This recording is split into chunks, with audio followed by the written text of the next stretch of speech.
Olá, pessoal, tudo bem? Boa tarde, bom dia, boa noite, dependendo do horário que vocês estão vendo aí. É um prazer estar novamente aqui com vocês. Hoje eu tô com uma convidada super especial no nosso Wake Up Podcast, Laura Micaela. Oi! Seja bem-vinda! Obrigada, Bru, adorei o convite. A Bru a gente se conhece há muitos anos, mas Verdade. eu tenho certeza que hoje ela vai fazer algumas perguntas que nem ela sabe a resposta. É, com certeza. Algumas coisas ela vai perguntar que ela já sabe o que eu vou responder, mas eu acho que vai ser um bate-papo muito legal. Muito bom. Eu te agradeço por você ter aceitado o convite. Eu amei o convite, Bru. Fiquei super contente, assim, com o convite. Obrigada Honrada. mesmo. A gente se conhece desde o comecinho da minha conversão. Acho que você nem sabe disso. Também vou te contar coisa que você nem sabe. Imagina. Eu te conheci, eu lembro, acho que foi na viagem pra Campos, lembra? Que foi Tayla, Neto. Sim, a gente se conheceu ali? Eu acho que foi ali, porque foi a minha primeira semana em célula no Bola de Neve. Eu tinha conhecido a Tayla uma mais semana. ou menos? Lá uns foi, 10 anos? Foi em 2011. Fazem 11 anos. Uau! Como passa rápido. Caraca, passa muito rápido. Muito rápido. Que legal. Foi lá legal. foi naquele. Eu lembro que eu acho que a gente se conheceu até, foi todo mundo se encontrou na casa do Neto pra ir. Sim, foi algo sim, assim. Foi ali que eu te muito conheci. legal. Nossa. Conheci, na verdade, a maioria das pessoas ali. Que legal, Bru. É. Nossa, 11 anos já. 11 anos. Passa muito rápido. Você era uma garotinha. É você verdade, era verdade. Em todos os sentidos, né? Na faculdade ainda tava você era muito conhecendo, novinha. ó, tava assim, tipo, nos meus primeiros dias de conhecendo Jesus, eu tava assim, no começo de tudo mesmo. Ai, que lindo. E bom que a gente tá aqui, né? 11 anos depois. E muita coisa mudou, né? Muita coisa aconteceu nas nossas vidas de lá pra cá. Coisa de lá pra cá, meu Deus do céu. E é um prazer ter você aqui, sempre gostei muito da sua história, então conheço bem, assim, um pouco, mas quando eu tava pensando nas pessoas, assim, que eu faço uma lista das pessoas que eu vou chamar pra vir no podcast, eu lembrei na hora, veio o seu nome no meu coração, eu falei assim, uau, a Laurinha, tem tudo a ver, ela ir falar um pouco da história dela, ela mostrar um pouco, tipo, que até as pessoas não sabem tanto, né, desde o início, e eu quero começar aqui desde o começo. Eita, você contar então um vamos pouco lá. pra gente da sua infância, onde você nasceu, Tá, vou falar sobre tudo. seus pais, a criação, pra eu entender melhor. Tá bom. Vamos começar por onde? Onde você vem? Onde você nasceu, Laurinha? Então, minha história é uma epopeia, né? Eu falo que assim, anotem, gente, porque eu passei por muitos lugares. Eu nasci em Brasília, sou filha de mãe cearense, pai maranhense. E quando eu tinha mais ou menos 9 anos, meus pais já eram separados, eles se separaram, minha mãe ainda estava grávida de mim. A minha irmã mais velha tinha 1 aninho. Você só tem uma irmã? Por parte de pai e mãe, sim, a Raquel, que é mais velha, mas a nossa diferença é 1 ano e 2 meses. Então, ela era uma bebezinha, minha mãe estava grávida de mim de mais ou menos 4 ou 5 meses, quando o papai saiu de casa. E daí, eu tenho mais 3 irmãos por parte de pai, de outros casamentos dele. Entendi. Mas daí, quando eu tinha mais ou menos 9 anos, a minha mãe resolveu voltar para Fortaleza, ela é servidora pública, e daí ela pediu a transferência para Fortaleza. E eu cresci em Fortaleza, eu fiquei ali até dos 9 aos 18. Com 18, eu e minha irmã, a gente voltou para Brasília para fazer faculdade. E minha mãe estava sempre entre Fortaleza e Brasília. A gente morava parcialmente sozinha, eu e minha irmã, em Brasília. E minha mãe estava ali em Fortaleza, mas ela estava sempre em Brasília também. Você foi fazer faculdade em Brasília? Eu fui para Brasília com a minha irmã. Já fazer direito? Já fazendo direito, tá. Fui para Brasília para fazer faculdade. Você tinha feito Mackenzie. Não, eu terminei aqui em São Paulo. Ainda vai chegar aqui. Lá, tem toda uma história. Eu comecei em Brasília, mas terminei em Fortaleza. E daí, quando eu tava com 21 anos, eu fui fazer intercâmbio. Aí fiquei 1 ano nos Estados Unidos. Onde nos Estados Unidos? Eu primeiro eu comecei no Texas e terminei no Colorado, em Denver. Que legal. Eu comecei numa cidade chamada Plano, aí eu tive os problemas com a família. Aí depois eu fui pra Denver, no Colorado, e eu terminei em Denver, Colorado. Legal. Depois... Pegou a época de frio lá? Peguei a época lá de frio. Fica bem frio, né? Fica bem frio. Denver é muito... muito frio. Eu lembro que uma vez eu fui sair, assim, da casa e, tipo, não dava pra abrir a porta. Porque tava com muita neve. E pra mim era, tipo, um absurdo aquele. Para as pessoas, super normal. Pegar a pazinha. Mas enfim, ali eu já tava com 21, 22 anos. Mas a minha história de conversão começa antes. Sua mãe era cristã? Não, assim, minha família é católica, né? Minha família como eu falei, né? Minha mãe é do Ceará, meu pai é do Maranhão, e tem a influência muito forte, né? Da Igreja Católica ali no Nordeste. E eu me converti meio que por acaso, estava no último ano da escola, estava com 17 anos, e uma estagiária da minha mãe era evangélica. Uau! E daí, no terceiro ano, eu estava com muita depressão, estava passando por problemas muito sérios, assim, de identidade mesmo, de descoberta, perto de vestibular, e eu estudava bastante. Eu fui primeiro para uma turma integral, que era o dia inteiro, e depois eu não aguentei mesmo a pressão, estava num momento terrível da minha vida. E daí eu passei por um episódio que marcou a minha história, um episódio triste, mas eu gostaria de deixar aqui claro para as pessoas que se identifiquem, procurem ajuda.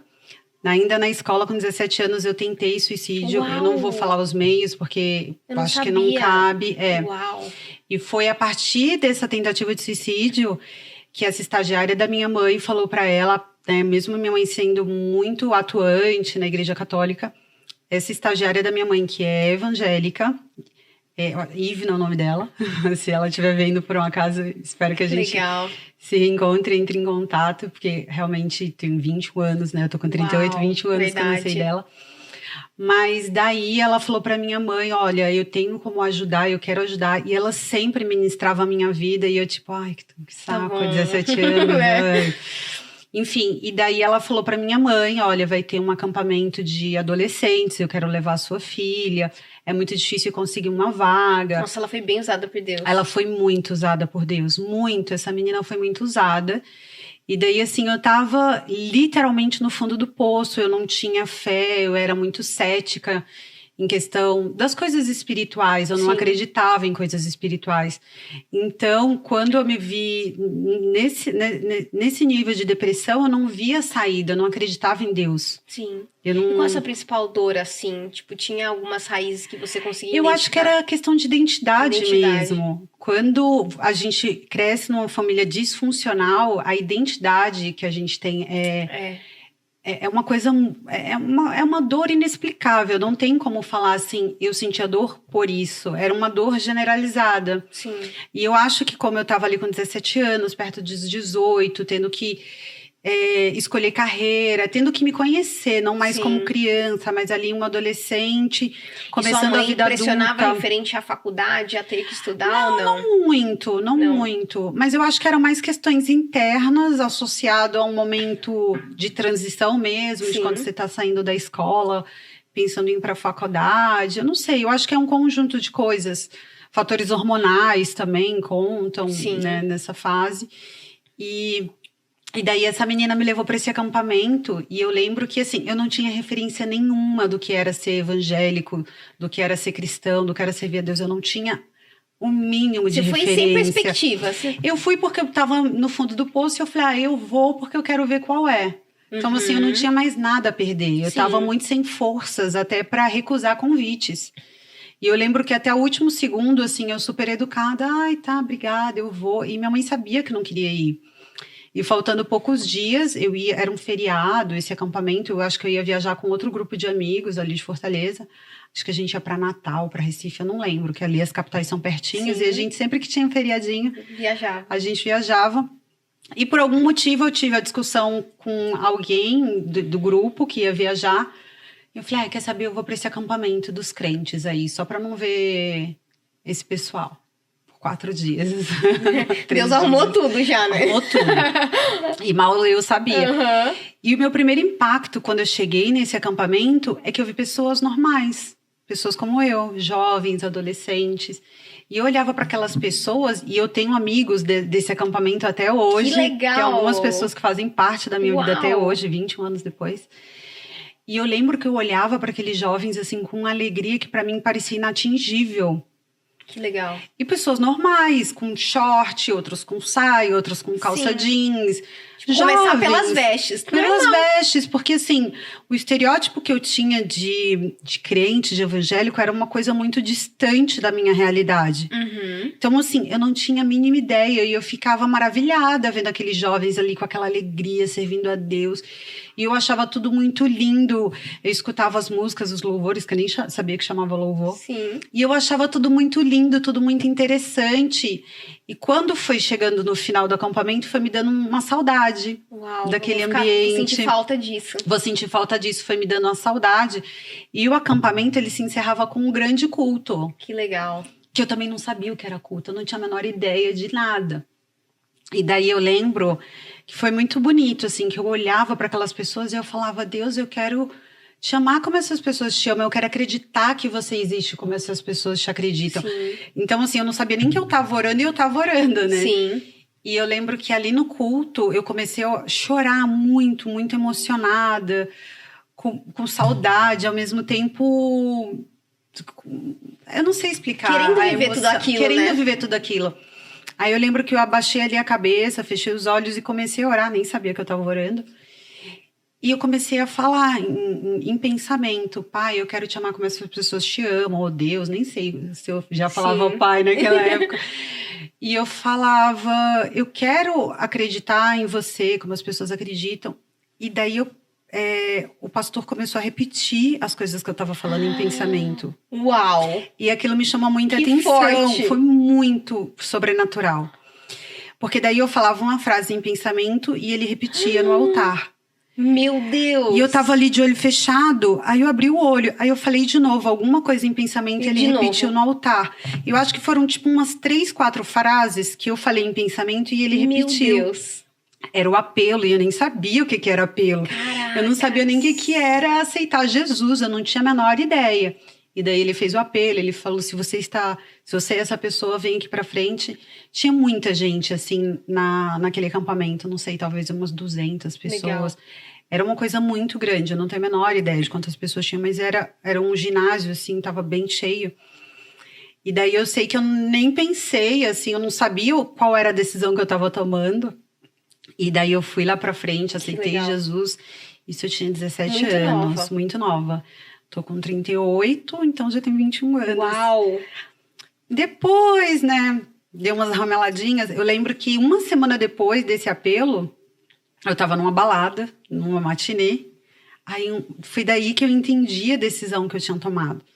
E daí eu encontrei umas pessoas que estavam nesse acampamento e falou assim, Laura, você é louca, você não pode estar aqui.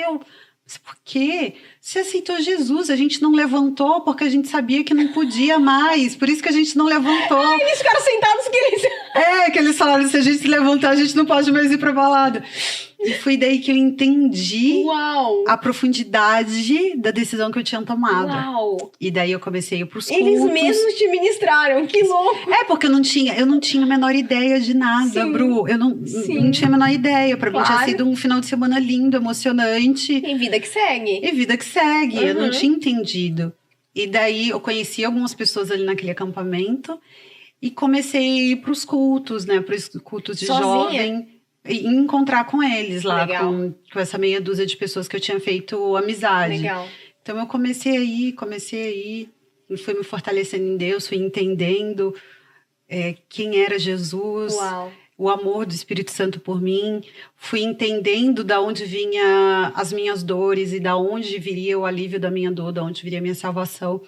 Então foi um grande processo. Que legal. E daí com 21 anos, quando eu fui morar fora, chutei o pau da barraca. Lá fora é difícil, ainda mais com a cidade. E eu era muito novinha, 21 anos, então ali era a maioridade, né? Sim. Tinha acabado de entrar na maioridade americana, exato. Então... Você já dirigia lá tudo? Tudo, dirigia, então eu podia ir nos lugares, né? Podia ir nas baladas, mas você foi pra estudar inglês?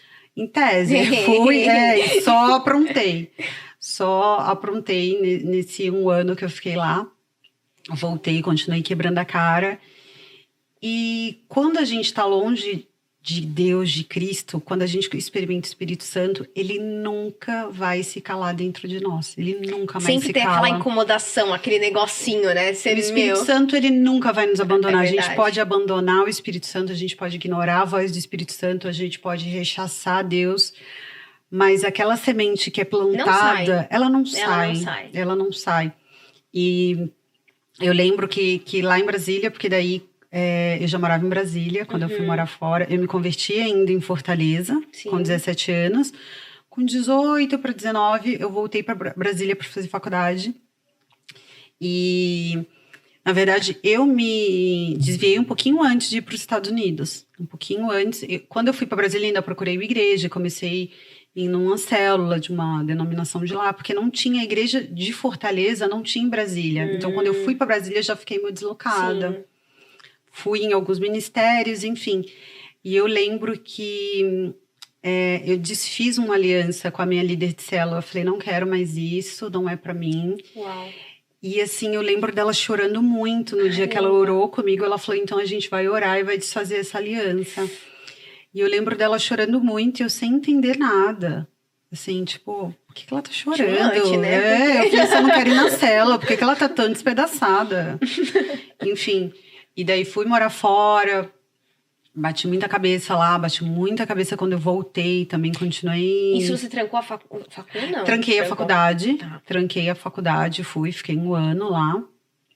E daí, logo que eu voltei do intercâmbio, eu também tava perdida, tipo... Não sei se eu quero continuar morando aqui, não sei se eu quero continuar na faculdade. Ainda demorei bastante. E por que direito? Eu não sei. Tem alguém da sua família, não? Tem algumas pessoas, mas assim, eu não sei se eu escolhi o direito me escolheu.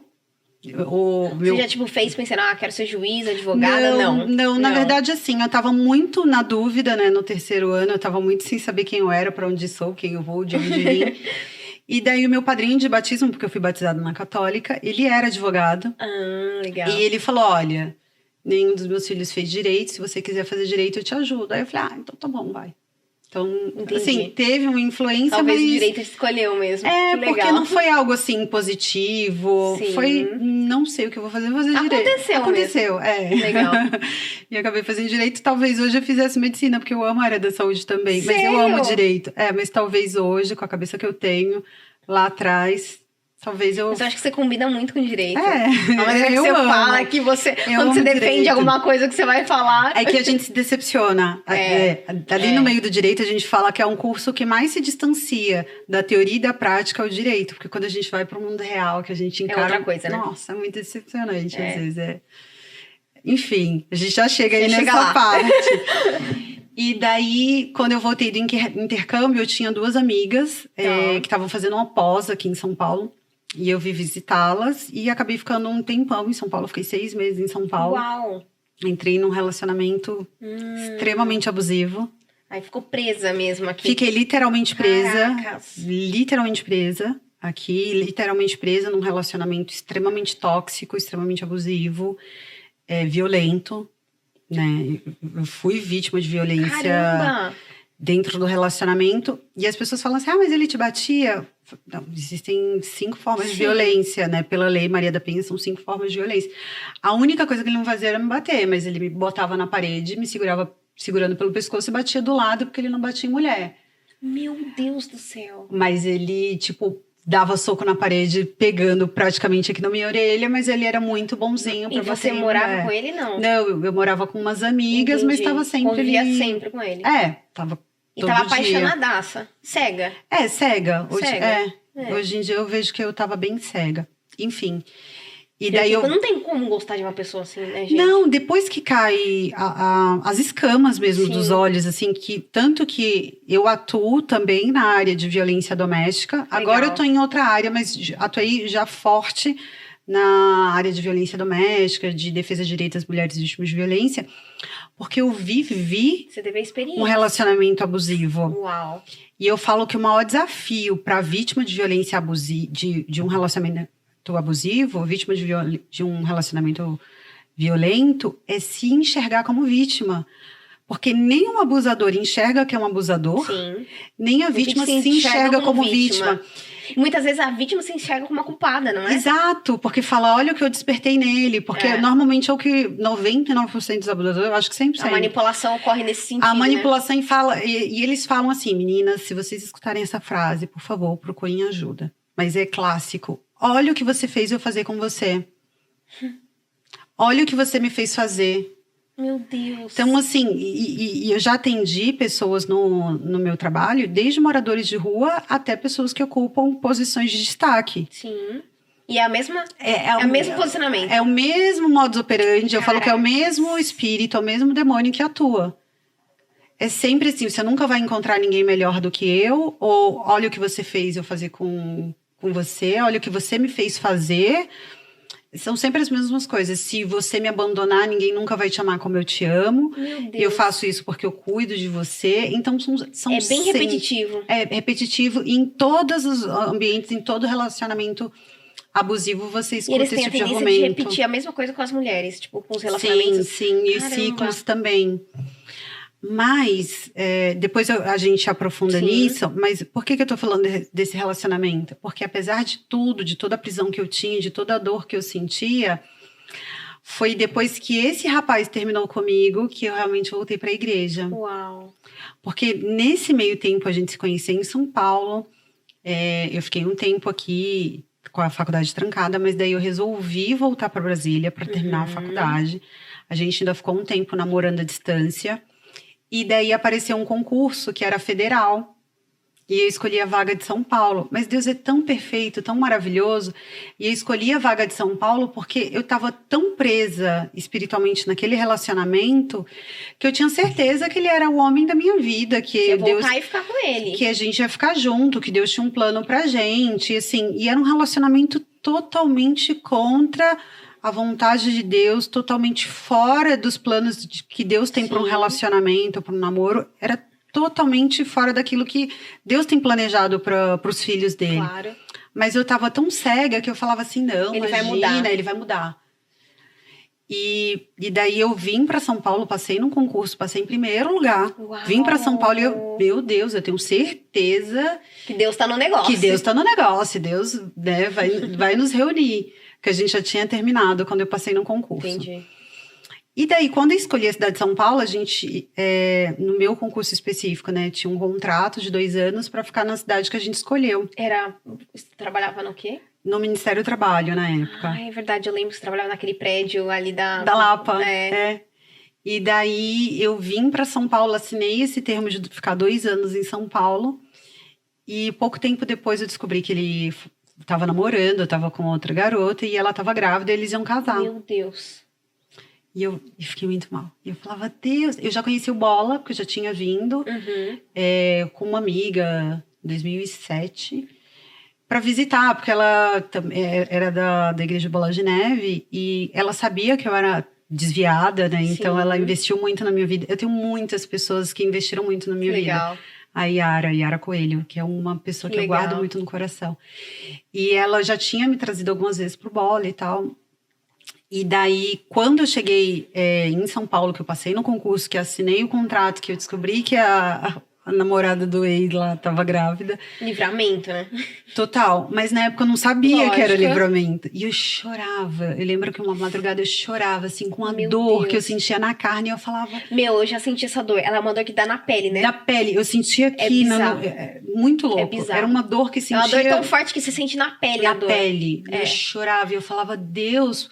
Por que o senhor permitiu eu vir para São Paulo? Eu vou ter que ficar 2 anos presa nessa cidade. Tipo, eu não conheço ninguém. Que daí essas minhas amigas que tinham vindo fazer pós já tinham voltado para Fortaleza. Você tava sozinha mesmo? Tava sozinha. Caraca. Daí eu fiquei um tempo, assim, na casa de uma amiga da minha mãe, até encontrar um apartamento. E eu, assim, eu sem entender o que Deus tinha para mim. E eu lembro que eu passei uma madrugada inteira chorando. Imagina pensando em escolher a cidade errada. Podia ter ficado lá em Brasília. O que eu tô fazendo aqui? Eu vou ter que ficar 2 anos nessa cidade. Mas calma que Deus tem propósito pra tudo. E daí, eu lembro que uma noite, assim, eu muito mal. E eu chorava, e eu orava com muita fé. E eu falava, Deus, eu não aguento mais sentir essa dor, me mostra. Porque daí, nessa época que eu vim morar aqui, que eu tinha essa minha amiga que me levava, assim, nas igrejas. A minha igreja que eu tinha me convertido lá em Fortaleza tinha aqui em São Paulo. Legal. Então, eu falei assim, não, eu vou voltar para São Paulo, mas eu quero uma vida nova, eu quero me restaurar, porque do jeito que eu tô vivendo não dá mais. Deus te espremeu, né? Me espremeu. Foi assim. Você tava no culto ontem? Tava. Que o pastor Daniel falou do óleo, né? Que só dá... Eu tava pregando nos teens. Ah, tá. Mas ele falou que você só tira o óleo da unção depois que você espreme a oliva, né? Na prensa, depois que passa na prensa. E eu passei pela prensa. E daí eu lembro que eu tava, assim, muito mal, desesperada. Tava indo em algumas igrejas, procurando algumas igrejas. Mas eu acho que ainda não tinha escolhido realmente virar membro De alguma específica. Eu tava indo em algumas, enfim. E eu falava, Deus, me dá uma resposta. Porque eu tinha muita certeza que aquele rapaz era o que Deus tinha pra mim. Eu tinha muita certeza, assim. Caramba. Como a gente se engana. O coração do homem é enganoso. É muito enganoso. Muito. Muito. E eu lembro que eu falei assim, Deus, me dá um sinal de que eu não tenha dúvidas. Porque eu fiz tudo que eu fiz achando que era ele que o Senhor tinha pra minha vida. Que ele era cristão, não? Ele era desviado também, por isso que eu achava que a gente se encontrou. Os dois iam voltar, iam... Entendeu? E não era aquilo que Deus tinha pra mim. Amém. E ele já tinha me falado várias vezes, por vários sinais. A gente chegou a ter um acidente de carro seríssimo na Marginal. Que, inclusive, foi a primeira vez que eu fui no bolo. Depois que eu saí do hospital, eu fiquei uns dias nas Olha que lembrei agora. Lembrei que você me falou uma coisa. Em Campos de Jordão. Olha, eu nunca mais lembrei disso. Agora, o Espírito Santo que lembrou. Que você me falou uma coisa que eu acho que foi logo um pouco depois desse período, talvez. Que eu tava passando algo... Tipo assim, eu também terminei um relacionamento assim que eu me converti. E você me falou uma coisa. Você falou assim, Bru, existe quem é o adicto viciado na droga... Ele é viciado, por exemplo, na cocaína. E às vezes a gente, quando tá num relacionamento, ou passa por ele, a pessoa é a sua cocaína. Exato. Eu lembro que isso ficou marcado na minha cabeça. Eu falei eu falo isso até hoje pras pessoas. E é verdade. Total. Então, aquele rapaz era o meu vício, assim, era a minha droga, era o meu ambiente da ativa, né? E... Enfim, aí eu lembro que assim, foi uma das maiores experiências que eu tive com Deus, que eu falava assim, Deus, eu não aguento mais sentir essa dor. Sim. Porque eu tinha muita certeza que a menina que tinha engravidado era o enviada, Jezabel, aquelas coisas. Veio atrapalhar. Veio atrapalhar o que Deus tinha pra minha vida. Enfim, como a gente é bobinha, como a gente sabe que Deus tem pra gente, a gente sabe de nada. Eu tava começando a montar o quebra-cabeça ainda. Começando as primeiras peças. E daí, no outro dia, eu fui trabalhar sem dormir. Uau! Chorado Sofreu muito, a noite inteira. Eu sofri a noite inteira. E chegou uma senhora lá. Na verdade, ela me ligou e pediu algumas informações. Eu trabalhava no Ministério do Trabalho na época. E ela queria saber de seguro-desemprego. Eu atendi o telefone e dei as informações. Tá bom. Aí passaram algumas horas, ela chegou. E falou, olha, meu nome é fulana. Eu falei com você por telefone e eu queria dar entrada no meu seguro-desemprego. Eu falei, não, senta aqui. Eu vou dar entrada e comecei a digitar os dados dela. E ela começou a chorar na minha frente. Muito, muito. E eu falei, senhora, tá passando mal, precisa de ajuda. Ela falou, você quer mesmo ouvir o que eu tenho pra te dizer? Eu falei, quero. Ela falou assim, essas lágrimas não são minhas, essas lágrimas são suas. São as lágrimas que você tem chorado de madrugada pra Deus. Meu Deus. Eu lembro dessa cena, assim, sempre que eu tô com a fé abalada, eu preciso lembrar desse dia, porque Deus foi muito cuidadoso. Ele não esperou muitos dias, foi no dia seguinte. Meu Deus! Mas também tamanha a sua dor, né? Tamanha a minha dor. Tá pra acontecer isso no dia seguinte. Deus sabia que eu precisava. E nunca mais aconteceu de novo, mas amém. Glória a Deus! Glória a Deus. E ela falou... Esse homem não é pra você. Eu vim aqui pra te dizer que este homem não é pra você. Ela usou essa frase. E tinha pessoas do meu lado que podem provar que essa mulher esteve comigo no trabalho. Pode ter sido um anjo enviado ela, em forma de pessoa. Com certeza foi um anjo. Meu Deus. E naquele dia eu entendi que eu precisava me livrar da minha droga. Que eu não podia mais alimentar aquele vício. Quebrar o ciclo, né? Romper, estraçalhar, queimar, jogar no mármore do inferno. Nesse dia foi o dia que realmente começou meu processo de libertação, assim, que eu entendi que os propósitos que Deus tinha pra mim eram muito maiores e eram outros aqui na cidade de São Paulo. E daí eu me transferi pro Mackenzie. Que legal. Foi daí que eu transferi, foi quando eu passei no concurso. Daí eu transferi no Mackenzie.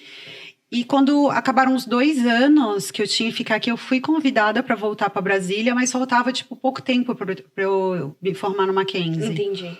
Aí minha mãe falou, não, falta pouquinho. Termina, né? Termina. Ela falou, Mackenzie é uma excelente faculdade, é uma referência no Brasil. De direito é uma mega referência. Exato. E ela falou assim, você vai voltar para Brasília, vai perder matéria de novo. Porque quando eu vim para cá, muitas matérias não foram aceitas. Eu tive que refazer vários créditos. E minha mãe falou, não, falta um pouquinho, fica aí, termina a faculdade. E daí, terminei a faculdade. Legal. Nesse tempo, eu já estava estabelecida na igreja, na Bola de Neve. Isso foi em 2009 mesmo, quando a gente se conheceu. Top. Imagina, já tinha bastante tempo. Isso tudo aconteceu em 2007, 2008. Toda essa história que eu tô contando. Já tinha passado faz um tempo, Então, me estabeleci, comecei a ir na célula. Deus também me deu sinais de qual igreja que eu deveria ficar. E foi muito lindo esse processo, até mesmo de escolher o ministério que eu ia congregar. Claro, que é muito importante. Muito importante. Conversei com os meus primeiros pastores, eles ficaram super felizes que eu encontrei uma igreja que se adequava a mim, que alimentava a minha fé. Então, Porque isso é algo que hoje até, né, eu acho assim, eu também tenho muito temor a isso. E hoje parece que, tipo assim, trocar de igreja tá sendo igual trocar de roupa. E é muito sério. É uma aliança que você tem. E eu entendi isso lá atrás, quando a minha primeira líder de célula orou para que eu saísse da célula. Ela orou arrebentada, porque eu não queria mais ir pra célula. E muitos anos depois que eu fui entender aquele compromisso, aquela aliança que a gente tinha. É uma aliança espiritual mesmo, né? Sim, é um vínculo, né? Que você cria ali com a pessoa. Sim. É um nascimento, você tem um laço de almas ali, né? No bom sentido. Sim. E daí, muitos anos depois que eu fui entender e vim para a igreja e sou muito abençoada e fui abençoada pelos meus primeiros pastores, são pessoas que eventualmente ainda falo até hoje. Legal. E já tô aqui na Igreja Bola de Neve, 2008, 2009 pra cá, 12. 21, 22, 14 anos. Nossa. Já vai fazer festinha de debutante. Passa muito rápido. Passa muito rápido. Caramba, você tá praticamente quase... O Bola tem aqui 22 anos? Acho que é por aí. Eu comecei na Turia Sul. Que daí depois fui pra Clé. Legal. Muito bom. E nesse processo todo que você... de alguma forma, sua mãe e sua irmã foram impactadas com a sua história e tudo mais? Então, já... trouxe, né? Porque imagina, elas não estavam tão perto, né? Porque você estava em cidade diferente. Eu tava aqui sozinha e eu nunca gostei de preocupá-las, né? Então você guardava muita coisa. Muito, então... Entendi. Se elas assistirem esse podcast, elas vão descobrir muita coisa que elas não sabiam. Mas eu tento minimizar. Entendi. E olha você que eu tem esse perfil? Não, eu sou muito dramática. Eu sou extremamente dramática. Você é melancólica? Muito, super, assim. Eu sou superlativa, eu falo. Que eu sou superlativa. Tudo meu é muito grande. Mas eu tenho esse cuidado com elas. E olha que elas escutam muito. E elas não escutam tudo. Mas a minha mãe é uma mulher de muita fé. Eu já trouxe ela aqui na igreja. Que legal. Mas ela Sua mãe tá em Fortaleza? Ela tá em Fortaleza, mas agora ela fica muito tempo em Portugal. Porque a minha irmã tá morando em Portugal. Mas minha mãe é uma mulher católica, praticante. Ela é praticante. Ela tem muita fé. Legal. A minha irmã também é uma mulher de muita fé, mas elas estão... Cada um tem um processo. Cada um tem um né? processo. Sim, mas com certeza elas viram minha transformação ao longo dos anos. Sim, eu imagino. E muita coisa elas não viram porque elas nem sabem o quão necessitada de Deus eu era, porque eu também aprontava as escondidas. Sim. Né? Eu mantinha ali as aparências, filhinha boazinha. Sim. Então nem elas sabem ao certo de onde Deus me tirou. Uau! Que louco. E me conta uma coisa, agora que eu lembrei. Você tem uma história também com desfile Miss. Eu quero saber de tudo isso. Então. Eu fui Miss, né, do Ceará. Que legal, Miss Ceará. Eu tava na dúvida. Eu falei assim, eu lembro, eu não lembro o estado. Foi do Ceará. Foi do Ceará. Foi do Ceará. É que assim, existem várias franquias. Então, existe a franquia que vai pro Miss Universo, que eu acho que é o mais famoso aqui no Brasil. Existe a franquia que vai pro Miss Mundo. Existe a franquia... que vai... Acho que os maiores são Miss Universo, Miss Mundo, mas tem outros. Miss Terra, Miss... tem outros. Mas eu acho que os mais famosos são Miss Mundo e Miss Universo. E eu representei o Ceará nessa franquia que vai pro Miss Mundo. Entendi. Em 2007. Uau. E você tava morando lá? Tava morando lá... não tava morando mais em Fortaleza, mas como eu participei de um concurso lá... Tá. E ganhei um concurso lá, que era de outra franquia, e o pessoal do Miss Brasil Mundo me convidou para representar o Ceará. Que louco! Mas você já era desse mundo de modelo e tal, ou não? Foi, sempre foi. Ai, meu Deus. Com 16 anos, eu comecei a fazer comerciais lá em Fortaleza, desfile. E eu acho que, inclusive, teve, na época da minha depressão, teve muito impacto isso de trabalhar com imagem, porque eu já trabalhava com imagem. Com certeza. Então, corpo. Você tomava muito cuidado com a alimentação? Muito, tudo. Imagina, eu era muito magrinha. Depois te mostro umas fotos. Eu tenho 72, Na época, talvez eu fosse um pouquinho maior, porque a gente vai diminuindo. Sim. Eu pesava 45, 44 quilos. Que você é alta. E 45 quilos é muito pouco. E você nunca é magro o suficiente, você nunca é bonito o suficiente. Então você isso tem bastante influência, com certeza. Isso com certeza influenciou. Porque eu já trabalhava com a imagem nessa idade. Sim. E você nunca é bom o suficiente. Então, você faz trocentos testes e passa em um. E toda aquela comparação, né? Com as outras. Tipo, às vezes eu não era alta o suficiente. Meu Deus, que pra passarela eu não era alta o suficiente, mas pra comercial eu era magra demais, pra desfile eu tava gorda demais. Aí às vezes você vai num casting, você tá morena, eles querem loira, aí você vai loira, eles querem castanha, eles querem ruiva, enfim. Gente. Então, com certeza isso pro psicológico deve ser uma loucura. Ainda mais... Eu tinha esquecido disso, que eu tinha trabalhado com... Agora que você falou, mas com certeza influenciou. Porque tá formando ali, realmente tá formando uma nova identidade para um novo tempo. E com esse turbilhão, você realmente, tipo assim, fica difícil se encaixar, né, num perfil. Porque fica tentando achar, nunca tá bom. Sim, né? nunca tá bom. Fala assim, nunca tô dentro do ideal. E eu acho que deve ser um desafio bem grande para as modelos que, tipo, exercem carreira para sempre, assim.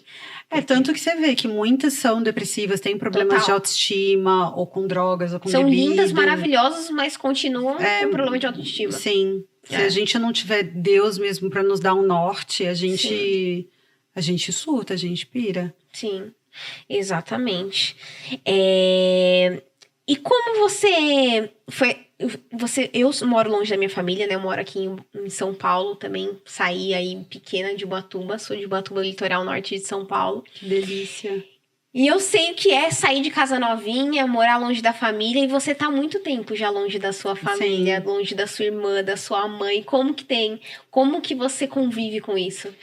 Então, hoje em dia eu já me acostumei com a saudade. Saudade, eu falo que é uma dor que não me dói mais. Eu acostumei estar longe das pessoas que eu amo. Porque eu tô há muitos anos... A gente se adapta a tudo, né? Eu tô mais tempo de vida longe do que com elas. Porque verdade. se imaginar que eu saí de casa com 18 e eu tô com 38, então eu tô há 20 anos longe. Verdade. Então eu tô há mais tempo morando longe do que morando perto. E eu me acostumei a amar pessoas à distância, né? Sim. Eu me acostumei, assim, lógico, é sempre bom estar junto, mas... Hoje em dia tem o celular, dá pra fazer FaceTime. Exato, ajuda muito. Né? Eu tenho uma relação diferente com a saudade. Sim. Não é que não doa, mas talvez doa diferente em mim do que doeria para outras pessoas, ou que doeria para mim há 20 anos atrás, quando eu saí de casa. É muito louco isso, eu saí de casa também com 17. Ano que vem eu vou ficar ali mais fora do que dentro de casa. E... minha irmã também mora fora, minha irmã mora nos Estados Unidos, minhas sobrinhas lá também.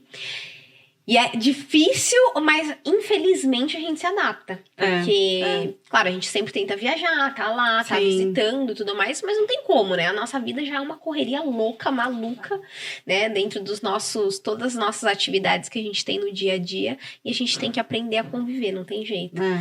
E você, sobre as nações, você tem vontade de morar fora?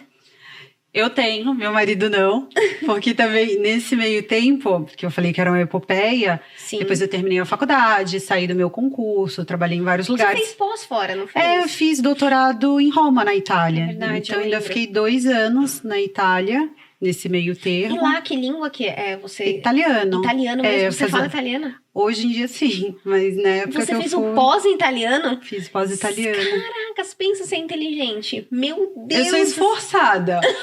Eu falo que meu doutorado ali, quando eu fui apresentar o trabalho, é que não tem nota, é aprovado ou reprovado. Eu falo que se tivesse nota 5, eu teria tirado 5, que eu passei ali... E você se especializou no quê? Não, direito constitucional com um enfoque em penal. É muito legal. Que legal. Eu gosto Lá você muito. teve uma mega de networking, conhecendo gente de outros lugares. Sim, conheci muita gente legal. E eu tive um professor que tá as pessoas falam muito, principalmente no STF, que eles falam muito do Luiz de Ferraioli, foi um dos meus professores do garantismo penal. e que às vezes eu vejo as pessoas citando o garantismo, assim, de forma deturpada. Eu falo, ai, não! Mas foi muito legal, foi uma experiência muito legal. Daí, na época lá, eu comecei em uma célula. Que legal, eu não sabia. Comecei uma célula, hoje tem igreja do Bola, mas começou nessa célula. Que legal! Começou nessa célula. E como é começar uma célula em outro país, a guerra espiritual? Ah, sim, eu acho que em qualquer lugar, em qualquer lugar, bairro. Né? Lógico, existem influências espirituais, né, territoriais. Né? Cada lugar tem os seus desafios. Mas lá foi interessante que não foi assim, eu tinha vontade de começar, mas não sabia por onde começar. Sim, que a religiosidade lá é pesada. É pesada. E daí um dia eu tava numa praia com um grupo de pessoas de uma igreja local que eu tava indo. E daí umas meninas me escutaram falando italiano e falaram, esse sotaque tá muito forte, assim, você é de onde? Eu falei, sou do Brasil. E eles falaram, nós também somos do Brasil. Que legal. E a gente mora numa cidade no interior da Itália, que fica numa região chamada Le Marche. E eles perguntaram de qual era a igreja que eu frequentava no Brasil. Eu falei, no Brasil eu vou na Bola de Neve. Eles não acreditam, a gente assiste os cultos pela internet. E eles ficaram assim meio tocados, porque nessa cidade, essa colônia de brasileiros, cada um no Brasil era de uma igreja diferente. Uau! Mas eles meio que em comum assistiam os cultos do Bola. Uau! E daí eles tinham essa referência, assim, de culto online e do Bola, porque o Bola começou há muito tempo. Há muito tempo. Hoje em dia, todas as igrejas Bola Rádio, tudo... Eu falo assim, Bola Rádio, ele já é um podcast há muitos anos. Há muitos anos, exato. Numa época que não tinha tanto, lógico. Agora, na pandemia, todo mundo meio que correu atrás de ter cultos online, de se especializar. Mas a Igreja Bola de Neve... tem há muito tempo. Há muito tempo. Então, assim, eram das poucas igrejas que na época tinha, então eles se alimentavam quando eles queriam escutar uma palavra assim do Brasil, eles se alimentavam do Bola. Eles lá iam na igreja italiana, mas quando eles queriam assistir um culto no Brasil, eles assistiam do Bola. E daí esse grupo me falou, não, então vamos fazer uma célula aqui. Uau! E daí a gente se reuniu. Eu lembro que uma vez até a pastora Priscila, que eu amo, entrou na célula, a gente fez uma chamada. Que legal! A gente fez uma chamada de Skype e ela que ministrou a célula pelo Skype. Foi muito legal. Que especial, né? Foi muito especial e também tem um carinho enorme pelo pessoal. Eles estão lá ainda? Estão. Inclusive, um desses casais, assim, que na época eram namorados, casaram ano passado. Eu fui madrinha deles. Que legal. E eles estão no Bola, não? Lá? Não, lá eles têm o ministério deles. Legal. Que legal. E a sua célula continuou? Então, uma outra pessoa dessa célula, a gente plantou a semente, mas agora eles são ministrados pelos pastores do Bola que estão lá. Que legal. E os pastores do Bola, eles têm uma célula, um grupo, que eles também fazem online. Então, algumas dessas pessoas que participaram da minha célula, agora participam da célula dos pastores. Que legal. Sensacional. Você plantou a semente lá também, naquela terra. Pequenininha, do tamanho de mostarda. Mas deixou. Igual quem trabalhou com a sua mãe, nem imagina tudo que aconteceu na sua vida. Ela não tem ideia. Imagina como é legal, né? A gente, tipo, igual a palavra fala, né? Um vai, planta, outro rega, cada um faz uma parte importante no processo, né, da nossa história. Nesse processo, muita gente regou na minha vida. Muita. Não caberia num podcast. Com certeza não cabe, né? Não. É muita gente que tá ali em oração quando a gente nem imagina. E que insiste na nossa vida. Tanto no meu processo de conversão, quanto no meu processo de retorno. Eu fui muito amada, eu fui muito acolhida, eu fui muito desejada por Deus através dessas pessoas, sabe? Legal. Uma coisa que eu reparei em você desde o começo que a gente estava conversando, você é uma pessoa grata. Você é uma pessoa extremamente grata. Tipo assim, tudo que você vai falando, até que eu pergunto, da sua mãe, né? E você vai sempre falando o lado bom. Você, tipo assim, você vê a gratidão nas coisas. Você vê o lado bom. Você, não, mas assim... Não, mas ela... Muito legal isso. Quais são as suas principais referências, assim, na vida?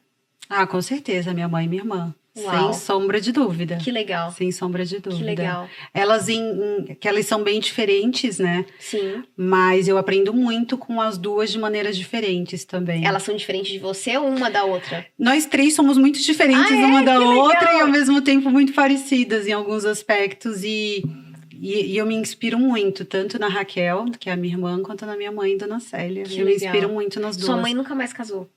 Minha mãe casou. Minha mãe casou, legal. Só que ela ficou viúva. Ela já ficou viúva. Ela ficou viúva, acho que foi em 2016. Entendi. Não. Quando foi, gente? Agora eu não lembro, eu tenho que fazer as contas. Ela que vai saber. Porque em 2016 eu já estava formada, imagina. 2016 foi agora.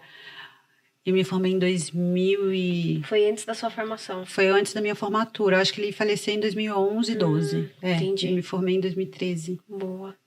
Poxa. Mas ela tá bem. Ela tá super bem hoje em dia. Que bom. E o seu pai, eu esqueci de perguntar, vocês continuaram o relacionamento ou não? Não, a gente teve algum relacionamento, lógico, não tão próximo com a minha mãe, como eu tinha com a minha mãe, mas meu pai também já faleceu. Sério? Já, Uau. Meu pai faleceu em 2016. Isso. Tá. E o meu padrasto, eu acho que foi 2011, 12. Mas o meu pai foi 2016, por isso que eu fiz confusão com a data. Entendi. Mas seu pai tava doente, não? Tava. Ele tinha enfisema pulmonar, ele fumava muito. Entendi. E ele fumou, tipo, até o último segundo da vida dele. Morreu de enfisema. Caramba. Tadinho. Meu Deus, ele sofreu, então, Sofreu um pouquinho. Caramba. Mas você já tava com uma relação boa? A gente tinha uma relação amigável. Entendi. Não eram muito próximos. Não era tanto quanto da minha mãe com a minha irmã, assim. Não era tão próximo. Entendi. E ele morava em Fortaleza? Não, ele morava aqui em São Paulo. Mentira! Ele morava aqui em São Paulo. Caramba! Mas mesmo assim, eu me mudei pra cá, a gente tinha alguns problemas de relacionamento. Porque eu me mudei...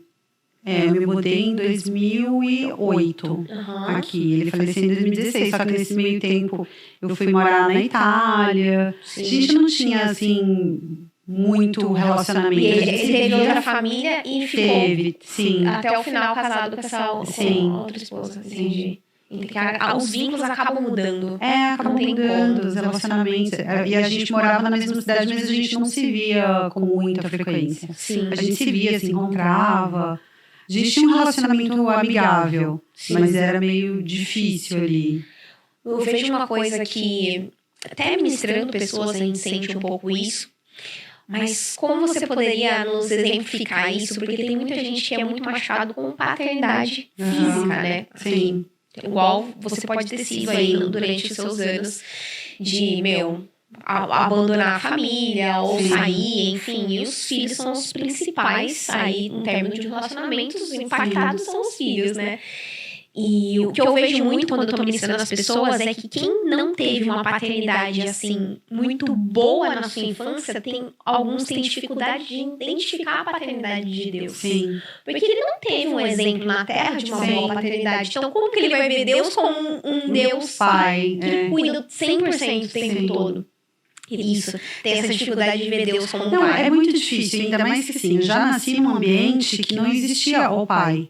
Que na gravidez já tinha separado. Eles já tinham se separado quando minha mãe ainda estava grávida de mim. A ausência mesmo. Então assim, eu falo que a gente não sente falta do que nunca teve. Só que na formação do ser humano, lógico que faz falta. Fica um vazio. A figura, fica um buraco. Sim. Então, realmente, assim, a construção do meu relacionamento até com ele, como cristã, foi uma construção diferente do que eu já tinha com a minha mãe. Sim. Obviamente. Sua mãe teve que ser pai e mãe, né? Ela teve que ser pai e mãe. Então, a figura que eu tinha do ser pai era minha mãe. Sim. Da maneira que ela pôde, né? Do jeito que ela conseguiu. Mas é o que você falou, é difícil muitas vezes enxergar Deus como pai, porque eu não sei o que é o pai, né? Deus teve que construir isso dentro de você mesmo. E ele ainda constrói todos os dias, ele vai construir até o dia que eu vou pra glória, ele vai estar construindo essa imagem dentro de mim, assim, do que é ser esse pai, do que é ser o Deus pai. Quando eu tô oscilando, assim, um pouco na fé, assim, de pequenas coisas, acho que todo dia a gente tem algum medo, né? A gente tem alguma preocupação ali. E uma coisa que eu tenho comigo é, Bruna, não esquece, você não tem um pai que vai esquecer de qualquer coisa, você tem um pai que ele tá 100% do tempo ali. Ele não esquece nenhum detalhe. A gente esquece um detalhe ou outro, putz, esqueci isso. Mas Deus não. E às vezes que a gente oscila, que a gente pensa que, nossa, vai dar errado, seja na área emocional, seja no financeiro, seja no que for, é quando a gente acha que ele perdeu o controle de alguma coisa, mas ele nunca perde o controle, né? E é difícil, às vezes, a gente ter essa visão limitada aqui. Eu tô vendo aqui o que eu tô vendo aqui agora. Mas espiritualmente, o quebra-cabeça ele vai montando depois, né? Ele vai montando de uma forma, assim, sobrenatural. E eu lembro, assim, pra quem é solteiro, às vezes, passar por uns períodos é bem difícil. E lembrando agora um pouquinho do meu período, assim, de solteira, você também passou pelo seu período, passamos, né? Passamos. E é um mega desafio quando a gente tá solteira, tipo assim, poxa, o que a gente sonha? Com uma família.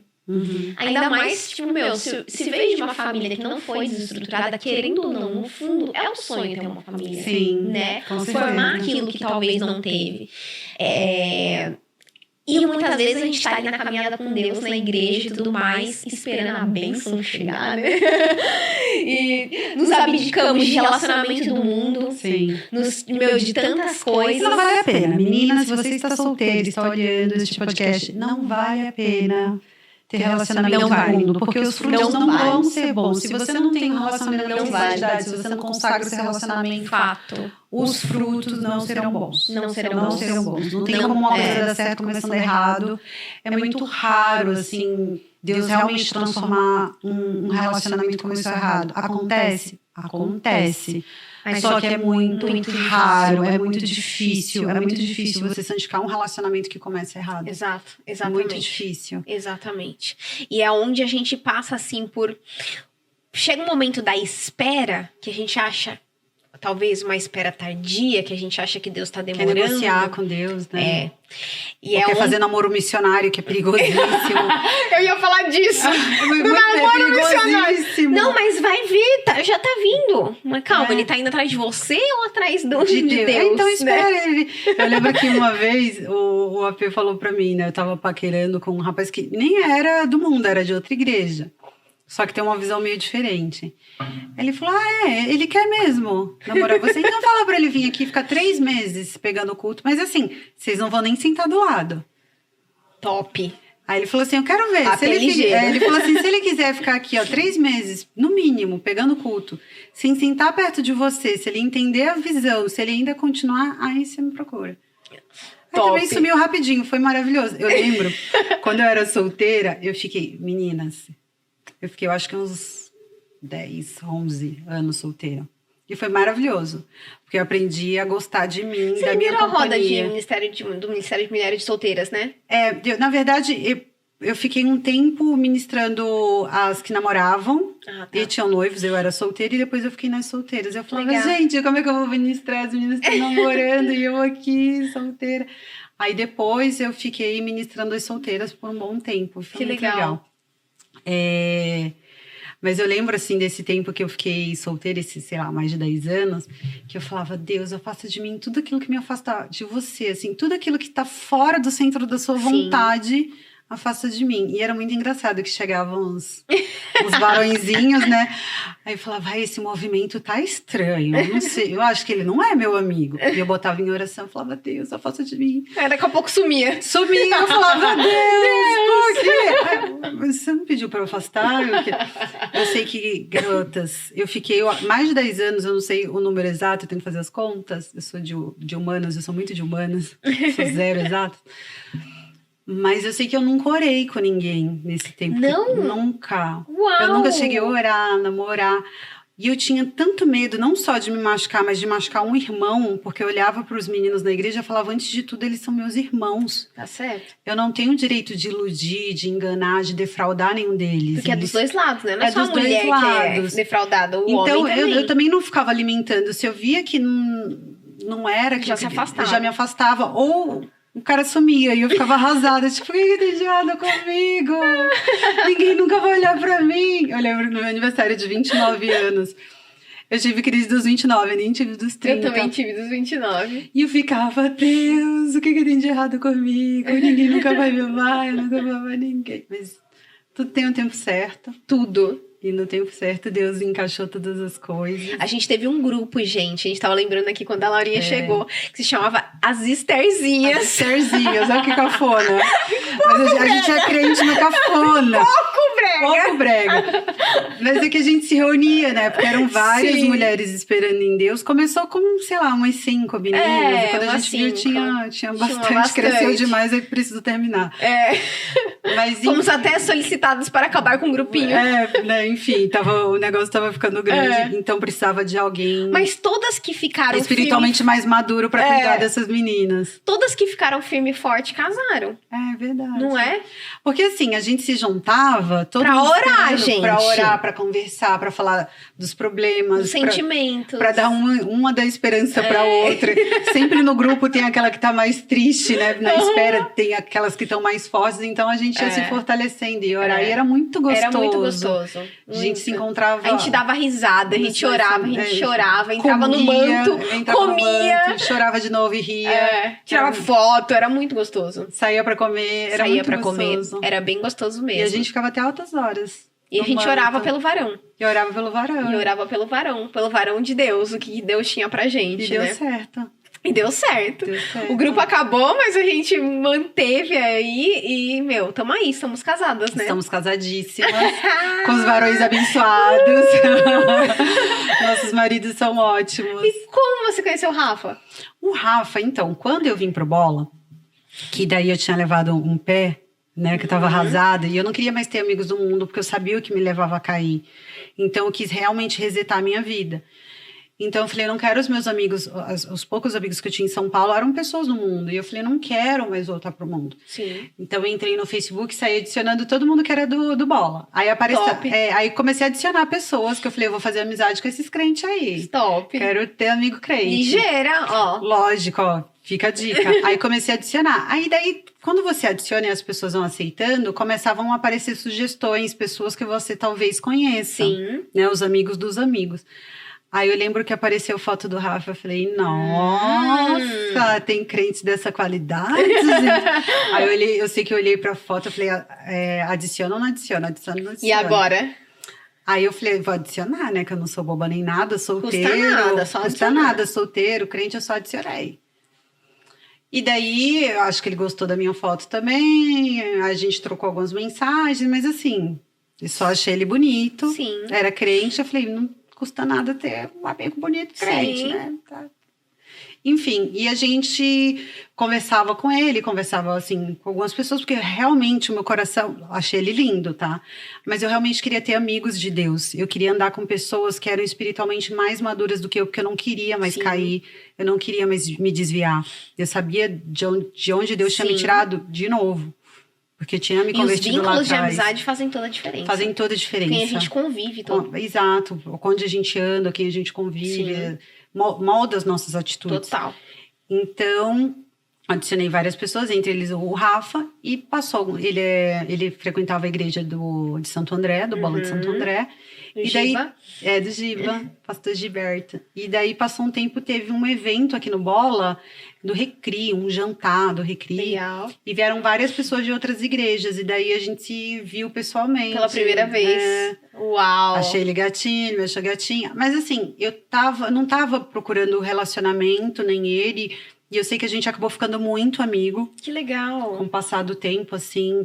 E ele virou um dos meus top 5 amigos, assim. Que legal! Um dos meus BFFs. E daí, isso lá atrás, já em 2009, mais ou menos, 2008, 2009. Ele foi dessa primeira leva de pessoas que eu fui adicionando no Face para ter amigos crentes. Que legal!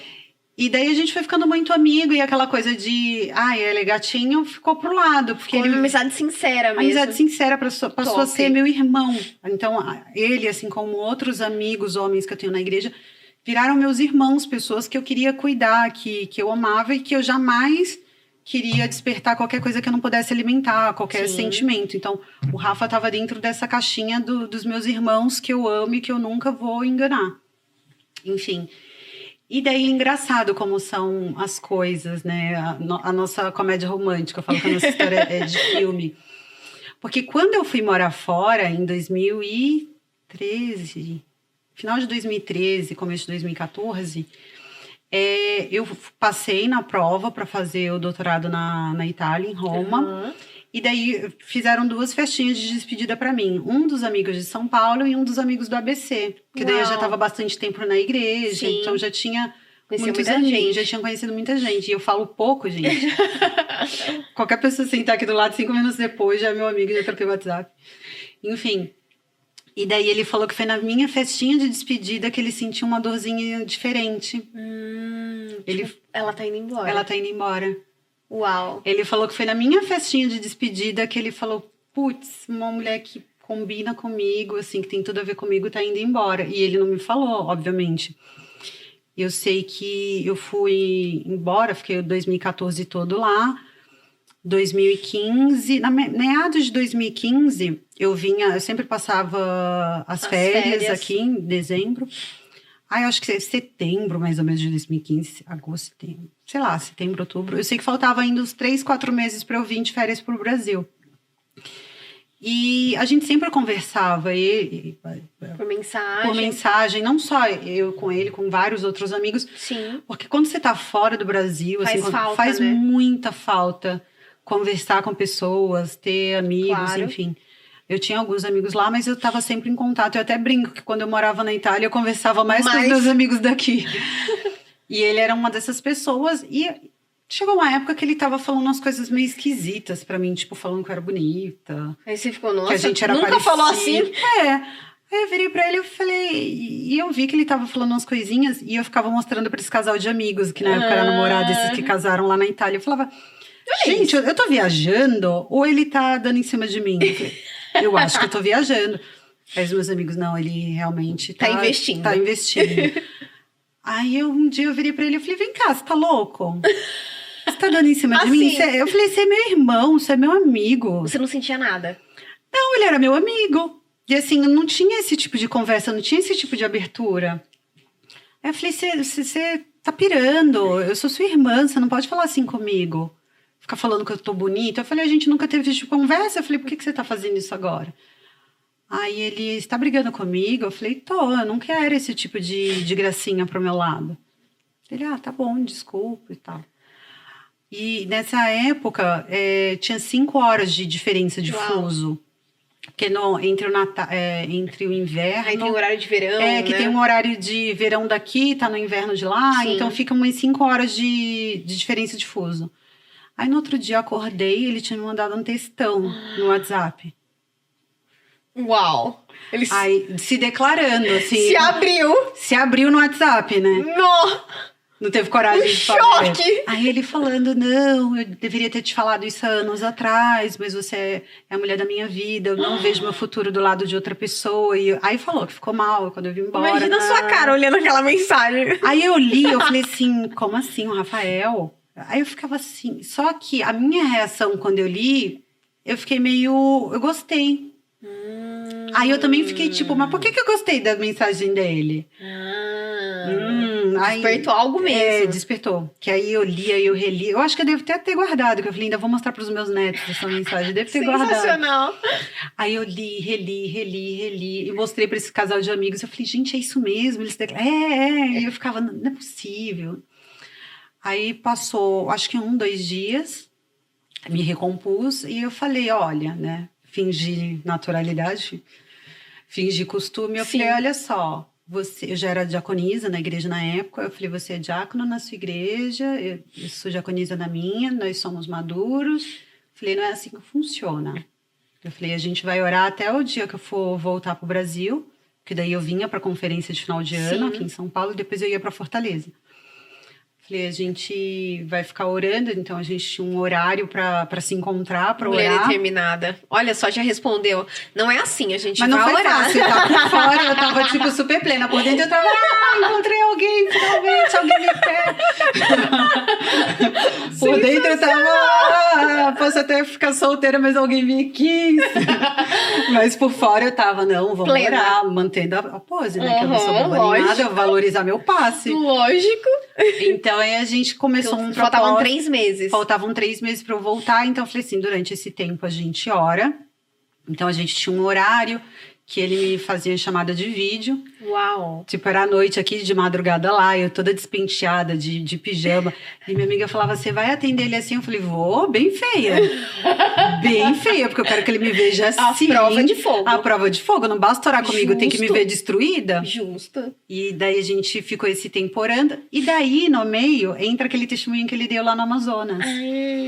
Que daí a gente ficou uns 10, 15 dias sem se falar, porque ele foi para Amazonas. Sim. Daí fizeram um ato profético e ele ganhou uma aliança que era para ele dar para a esposa dele.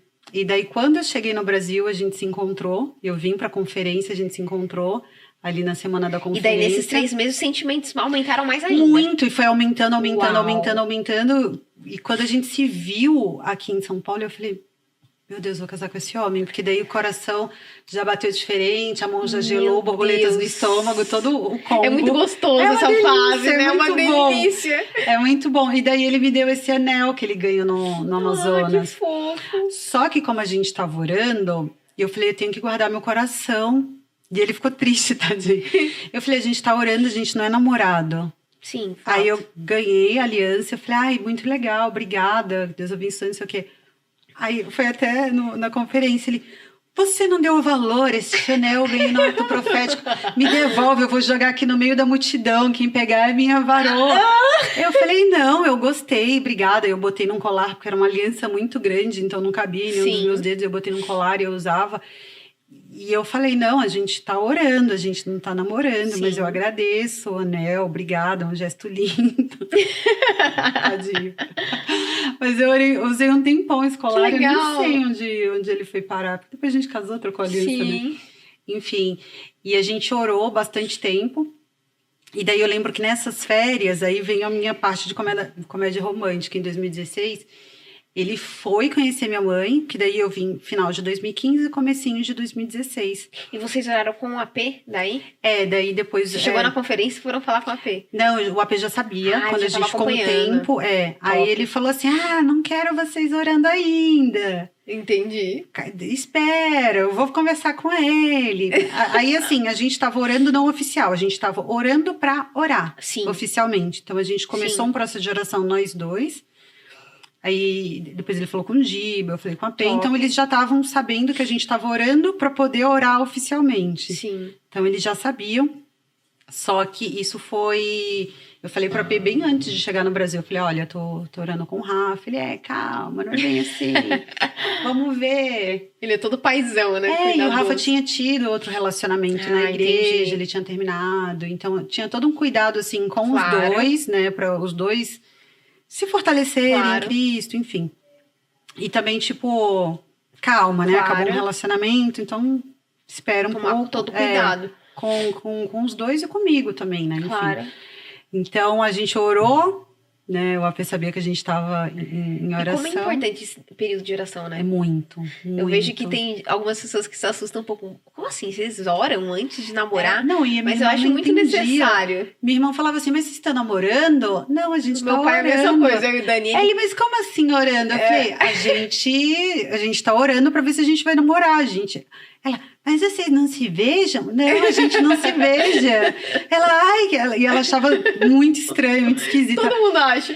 E o Rafa me pediu em casamento antes da gente namorar. Uau! Porque ele falou assim, eu não quero namorar com você. Quando ele se declarou, ele já falou que queria casar. Eu vou casar, eu sei quem é você, eu sei quem que eu quero. Ele me conhecia há muitos anos quando ele falou que gostava de mim. É verdade, né? Vocês já eram muito amigos. Muito amigos. A gente já se conhecia, sei lá, uns 6, 7 anos quando ele falou que gostava. Vocês já sabiam defeitos, já sabiam qualidades. Tem coisa que só descobre depois que casa. Esse fato, muita amiga, certeza. Muita coisa a gente Pode já sabia. Ter namorado 10 anos, eu acho que só descobre algumas coisas depois que tá no mesmo teto. Mas ele me pediu em casamento logo, assim. Quando eu cheguei no Brasil, que ele me deu a aliança que ele ganhou do Amazonas. No Amazonas, ele falou, você é a mulher da minha vida, eu vou casar com você. Essa aliança eu ganhei. Ele já tava convicto. Já tava, ele falou, essa aliança eu ganhei e eu tinha que dar pra mulher que fosse casar comigo. Uau! E você recebeu alguns sinais assim, igual ele? Eu acho que o maior sinal, porque eu já não queria mais aqueles sinais loucos que eu tinha pedido lá atrás. Eu tinha sofrido muito me enganando. Então, o maior sinal que eu queria era as atitudes dele de homem de Deus mesmo. E também isso é a maturidade, né? Já era outro tempo. Uma maturidade espiritual até depois, né? Você vai vendo os sinais e as coisas de uma outra forma também. É, maturidade espiritual e maturidade como pessoa, também como mulher. Então, eu tinha sofrido muito 10 anos antes com aquele outro relacionamento. Então, eu precisei de 10 anos para me curar. Uau! De um relacionamento tóxico. E tudo que eu sabia que eu não queria pra minha vida era viver qualquer coisa parecida com aquilo. Com certeza. Então, eu cuidava muito dos meus irmãos e eu cuidava muito de mim nesse sentido. Eu me preservei muito, mesmo com toda essa história linda, mesmo ele sendo meu amigo, a gente tava orando, a gente não era namorado nem noivo. E que aí é um perigo, né? Confundir o período de oração com o namoro. Que daí onde a gente inverte tudo. E eu não queria me iludir, assim, sabe? Tá certo. E ele já foi falando, não, eu vou casar com você. E eu, tipo, meu Deus, o que tá acontecendo? E eu tava aqui no Brasil, né? Aí no meu aniversário, foi em fevereiro, eu ainda tava aqui. Ele foi lá pra Fortaleza pra pedir minha mão em casamento, tipo... E a minha mãe só achava tudo lindo. Uau. E a minha irmã falava assim, esse cara é louco. Ele nunca te beijou, como assim? Ele tá querendo casar, te pedir na sua mão. E ele falava assim, não, vamos fazer poupança pra guardar dinheiro. E a gente tava orando. Uau! E a minha irmã falava assim, esse cara tem problemas. Ele deve ter algum probleminha. Não, e ela falou, não confia nele, porque não tá normal. Eu sei que a gente orou um pouquinho mais de um ano a gente ficou em oração. Caramba! Que eu apenas acompanhava e falava assim, vocês estão orando. Eu lembro que ele marcou nosso casamento e eu assim, né, tipo, tô namorando? Ele, não, eu só marquei uma data pra vocês casarem, vocês não estão namorando. E eu ficava... desesperada já! Caramba, foi bastante tempo. Foi muito tempo, porque ele ficava assim, vamos orando. Que ele queria ver, assim... Ele me conhecia. Até um dia mesmo, né? Até um dia, porque ele tinha vindo de um relacionamento longo. Sim. Ele tinha namorado 2 anos antes. Então, ele falou, poxa, ele namorou 2 anos com outra pessoa. Então... Entendi. Foi importante. Foi muito importante esse cuidado. E eu dou esse testemunho para as pessoas entenderem que é importante o período de oração, porque você vai se conhecer de outra maneira, você vai ver sinais de outra maneira. É verdade. E nós tivemos sinais. Eu lembro que uma vez, nessa conferência mesmo, ainda no finalzinho de 2015... a pastora Francis de Guarulhos, que eu amo também, de paixão, ela do nada virou e falou assim, você tá orando com o Demarque? Do nada, ou ela falou assim, você vai casar com o Demarque? Do nada, eu não lembro. Uau. Eu sei que assim, ninguém até um susto, sabia. Né? E eu comecei a rir. Eu acho que foi o primeiro sinal que eu recebi. E a gente tem um relacionamento, uma aliança. Eu e a pastora Francis, ela não tinha ideia, ninguém sabia. Eu acho que nessa época, só quem sabia era o AP... Pastor Giba e a Vivi, né? Que a Vivi Som também sabe de tudo da minha vida. Legal. Então, assim, contava nos dedos de uma mão quem sabia. E do nada ela veio falar do Rafa, assim, e foi uma das confirmações que eu tive. E a gente foi tendo várias confirmações ao longo do tempo. E eu lembro que o AP nos abençoou para namorar, tipo, uma semana antes do nosso noivado. Chocada. E ele virava assim pra mim, e aí, o casamento? Como é que vão os preparativos? E eu... Como assim? Ele tá me tirando. Mas não é. Ele queria ter esse cuidado com a gente mesmo. Da gente amadurecer um relacionamento muito antes da gente ter outro tipo de envolvimento. Então, ele queria que nós... Que as emoções mudam tudo, né? E a gente era muito amigo. Então, a gente tinha que ter certeza, até se a gente não tava confundindo a nossa amizade, nossa parceria como amigos com outra coisa. Porque casamento é muito sério. É muito sério. É muito sério. E foi importante esse cuidado. Aí eu lembro que a gente se encontrou num casamento de uma amiga minha, que o AP foi celebrar, né? E ele, como é que tá o casamento? Como é que estão os preparativos? Já viu o vestido? E o lugar? E eu assim, AP, faltam 5 meses, porque ele tinha marcado meu casamento muito antes. Caramba. Ele marcou meu casamento quase 1 ano antes. Mas vocês já estavam vendo tudo? Tava vendo tudo, porque o tempo vai passando. Sim, fato. Né? E eu... Falei pra ele, mas AP, eu tenho que viver o processo. Meu casamento tá chegando. E eu não namorei, eu não noivei. E ele só riu, assim, você tem razão. E não falou nada. E eu, tipo... E a gente queria noivar na igreja de Santo André. Porque como o apóstolo ia fazer nosso casamento, eu falei, então vamos fazer... Honrar o Giba no noivado. No noivado.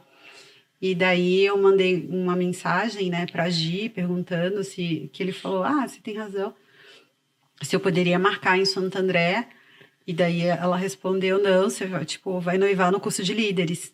E foi muito legal, porque daí estavam todos os nossos legal, pastores. É verdade. O apóstolo fez o nosso noivado no curso de líderes, estava o pastor Giba, estava a pastora Fabi e o pastor Gustavo de São Bernardo, que são nossos padrinhos de casamento, são muito amigos do Rafa, acompanharam muito o Rafa. Alguns, estavam todos, que legal. Tava a pastora Priscila, então assim, a gente pôde estar com todo mundo ali no noivado. Foi no curso de líderes e nossos amigos. Então, estavam os nossos amigos de Santo André, nossos amigos de São Paulo.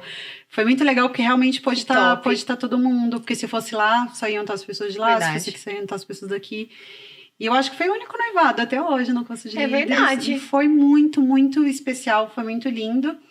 E daí, depois, pouco tempo, a gente casou. Que legal. O casamento já estava tudo pronto. E nesse meio tempo... Que foi, tipo assim, um casamento, gente, de filme. Lindo. Foi lindo. Foi um presente de Deus. Nossa, assim, as fotos você tava parecendo uma princesa mesmo. Foi lindo. Bru, foi lindo. E tipo um castelo lá mesmo, Não, né? É um castelo, né? E nesse meio tempo, assim, por isso que eu te falo que os sinais que Deus foi me dando pela vida do Rafa foram muito mais maduros. Sim. Porque na noite que ele foi, né, lá pra Fortaleza, que ele queria conhecer minha família, meu pai faleceu aqui em São Paulo. Meu Deus! Então eu tive que vir correndo, eu tava de férias do doutorado, eu tive que vir correndo para São Paulo, pro velório do meu pai, e ele deu toda assistência para mim, para minha irmã, para minha madrasta. Meu Deus! Ele foi muito presente. E aí eu voltei para Fortaleza, e pouco tempo depois... E como Deus foi detalhista, ele já colocou o homem da sua vida. Nossa, ele cuidou antes muito. Do seu pai. Que louco! Ele nem chegou a conhecer meu pai. Ele só conheceu minha mãe. Porque meu pai faleceu na noite do meu aniversário. E ele tinha ido pra Fortaleza no meu aniversário. Na noite do seu aniversário. Ele estava em Fortaleza. E daí, na noite, no outro dia de manhã do meu aniversário, que era o dia que o Rafa viria embora, meu tio me ligou falando, olha, seu pai faleceu essa madrugada e tal. Então foi aquela loucura. Eu vim correndo para São Paulo. E a família, ele deu, assim, muito suporte pra mim, pra minha irmã. Que legal. Que daí eu tenho essa irmã mais nova, que é filha da minha madrasta. Que mora aqui. Ela mora em Campinas. E daí eu vim pro velório, não sei o que, eu voltei pra Fortaleza, que de Fortaleza eu já ia voltar pra Itália. E daí minha madrasta ficou doente, foi pra UTI. Meu Deus! A minha madrasta era médica, ela cuidava do meu pai, eles eram muito próximos. Uau! E daí ela foi pra UTI com, acho que uma semana, 10 dias depois que meu pai faleceu. E ela ficou 30 dias na UTI e faleceu também. E assim, em todo o tempo, o Rafa, os pais do Rafa cuidaram muito de mim, assim, da Clarinha, que é a minha irmã mais nova. Eles deram muita atenção pra gente. Ela perdeu o pai e a mãe. Em 30 dias. 32, 33 dias, mais ou menos. A diferença de um pro outro. Que difícil. E o Rafa foi muito presente, muito parceiro, assim, num momento muito difícil, principalmente pra Clara. Sim. Mais do que pra mim, pra Clara. E ele foi um cara que eu olhava e eu falava assim, obrigada por esse homem estar aqui do nosso lado, passando por isso. E daí, quando chegou perto de eu voltar, aí eu sempre em comunicação com o pessoal da faculdade, eu falei, olha, aconteceu isso com meu pai, minha madrasta está internada. Então, sempre em comunicação. Tanto que o último ano da faculdade, eu praticamente fiz todo daqui. Eu teria que ficar 3 anos lá, só fiquei 2. Entendi. 2016 eu fiquei só mandando relatório daqui. Porque daí quando passou assim um turbilhão do meu pai, minha madrasta, minha mãe descobriu que estava com câncer. Uau! Então, mais uma vez, o Rafa e a família dele me deram suporte. Daí, 2016, eu fiquei todo aqui, que eu ficava em São Paulo. Foi um ano desafiador. Foi muito difícil. De 2016 para mim, para minha família, foi muito difícil. Porque daí a gente ficava se revezando, indo para quimioterapia. Minha mãe foi morar com a minha irmã no Rio, na época minha irmã estava no Rio. Porque, enfim, eu era estudante, eu não tinha nem casa aqui. E a minha irmã lá já tinha uma estrutura, então ela foi morar com a minha irmã no Rio. Onde? Na mama. Na mama. Ela fez todo o tratamento, tanto que eu falo que a minha festa de casamento foi dela. Que no final das contas ela que escolheu, assim, ela super curtiu. E aí, em 2016, eu terminei de escrever o meu doutorado. Por isso que eu falo que eu passei com 5, assim, porque foi muito difícil escrever. Só com Deus mesmo pra você conseguir fazer tudo isso nesse ano. Aí, quando a minha mãe estava melhor, assim, eu voltei para Itália. No 2016, ainda fiquei alguns meses lá, não fiquei o ano inteiro, porque ela estava com câncer, tinha todo aquele processo da Clara. Aí comecei a trabalhar com o Rafa, ele falou, não, você precisa.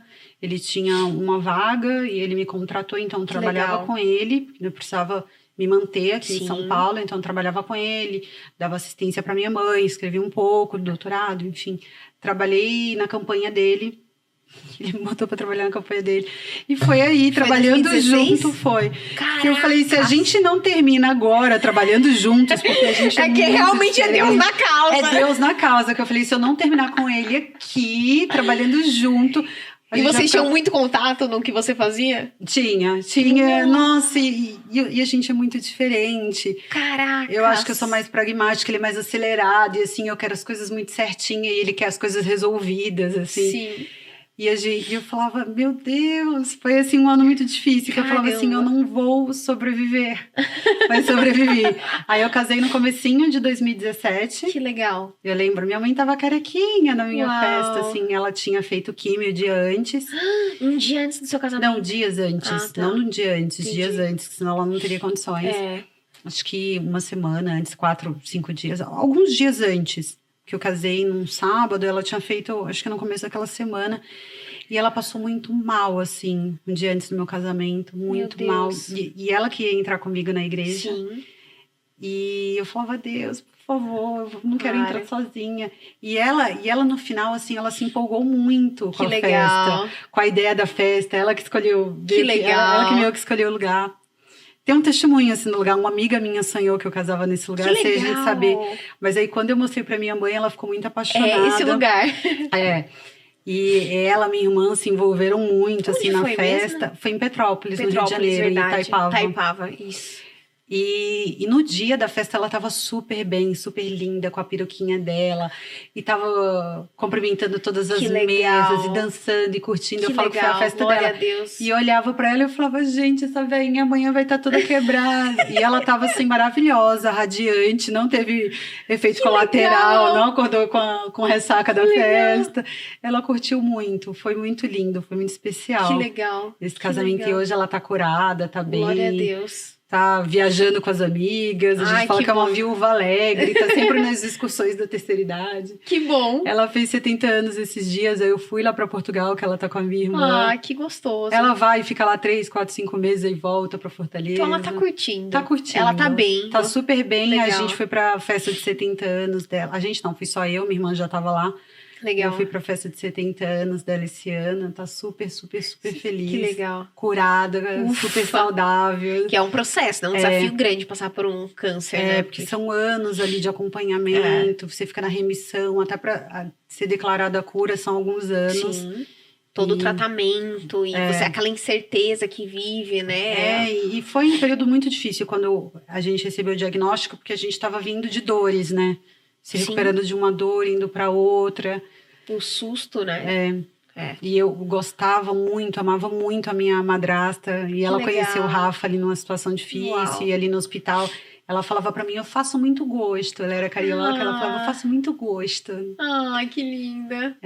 O papai não conhecia, o Rafa não conheceu o papai, mas conheceu a Elisa e ela gostou dele de cara, minha mãe gostou dele de cara. A minha irmã, quando conheceu, falou, realmente não é doido. Eu gostei dele. Minha família gosta muito dele. Meu sobrinho ama o tio Rafa, ama o tio Rafa. Que legal. A gente já tá aí, quase 6 anos 6 anos de casado. Uau! Caramba, que passa rápido, né? Passa muito rápido. E qual foi o seu principal desafio durante o casamento? Eu acho que a criação, porque eu saí de casa com 18 anos, 17, 18 anos. Ele saiu de casa com 35, um dia antes de casar. Então eram dois universos paralelos se unindo ali. Sim. Imagina, ele saiu com 35, tinha tudo ali. Eu falo pra minha sogra, pro meu sogro, que eles criaram 2 filhos únicos, que o meu cunhado e meu marido são muito mimados. Caraca! Eles são, meus sogros são maravilhosos, são muito amorosos, assim, eles... Cuidam mesmo. Não, e me adotaram de cara, sabe? Assim, que legal. Eles são uma família linda, italiana, assim, unida. E eles são os tios, os primos, é todo mundo muito lindo. Que legal. Mas meu marido era muito mimado. Sim, fato. Imagina, eu saí de casa, eu aprendi a me virar, né? A gente se vira depois quando a gente sai de casa. E ele falava assim... Uai, mas na minha casa, eu chegava, a cama tava pronta. Eu chegava, o jantar tava pronto.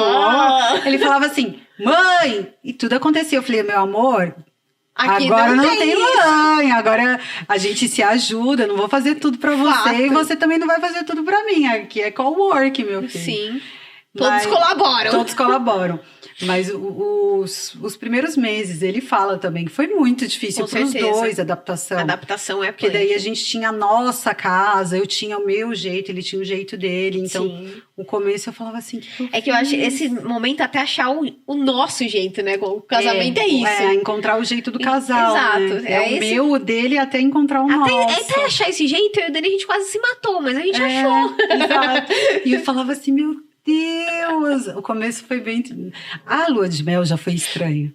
Eu também. Eu falo para as minhas amigas, elas... Ai, que bom que você tá me contando. Eu e Dani, a gente já teve uma treta na lua de mel. A gente também. E eu falava assim, eu vou separar quando eu voltar. Ele, não, minha filha, não tem esse de separar, já era. Foi tipo isso, eu e o Dani também. Porque assim, eu fiquei 10 anos solteira, mais de 10 anos solteira. Eu ia para cinema sozinha, ia para restaurante sozinha, eu viajava sozinha. Sim. Minhas amigas não acreditavam, assim... Não era que eu era autossuficiente. Você era bem independente. É que eu aprendi a amar minha companhia. Você não tinha outra opção, então você não tinha opção. E era gostoso estar com Deus. Eu lembro que eu fiz uma viagem sozinha pra Grécia e eu trocava altas ideias com Deus. Sozinha? Foi muito legal. Que louco! Que daí eu fui para lugares que Paulo andou. Então, eu fui para Corinto, eu fui para Tessalônica, eu fui para Filipe. Foi muito legal. E como são essas cidades? São pequenininhas? São, a maioria pequenas, os centros históricos são ruínas e tal, mas é emocionante. Tem os pontos turísticos onde Paulo passou e tal? Legal. E, na verdade, foi até a pastora Priscila que falou, não faz programa de turista, não seja bobinha, pega a Bíblia e vai onde Paulo andou. Então, realmente eu fui meio que pela Bíblia, que legal. Em alguns lugares, e foi uma viagem incrível. Uau, que experiência. Que eu não tava com nenhuma amiga, era só eu, Deus, Jesus, Espírito Santo, e a gente trocava outras ideias, e foi lindo. Mas não só nessa viagem, eu gostava, porque eu vejo que muitas vezes, principalmente mulher, homem nem tanto, mas a mulher solteira tem a necessidade de estar sempre com alguém. Sempre conversando, contando, falando. Ou com amiga, ou tem mulher que não consegue ficar solteira, tá sempre indo de um relacionamento pro outro. E eu não, eu aprendi a gostar da minha companhia. Eu também. Eu aprendi a me amar nesse sentido, sabe? Sim. E de gostar do silêncio, de estar com Deus, de ter meus momentos com Deus. E quando eu me casei foi um choque, porque do nada eu tinha um ser humano do meu lado. Tipo, 10 anos solteira, aí do nada um ser humano comigo, tipo... Que esse cara que tá aqui comigo na minha cama. Tipo, cadê o horário de eu ficar quietinha? De tudo, né? E eu até brinco com as minhas amigas solteiras, porque a gente, às vezes, romantiza muito. Exato. Aquela coisa da Disney, viverão felizes para sempre. A gente vai viver feliz para sempre. Só que existe um processo de adaptação, existe um processo real... Real, não é? Eu falo para as minhas amigas, gente, vocês vão ter certeza se vocês se converteram quando vocês casarem. Porque eu esperei 7 anos.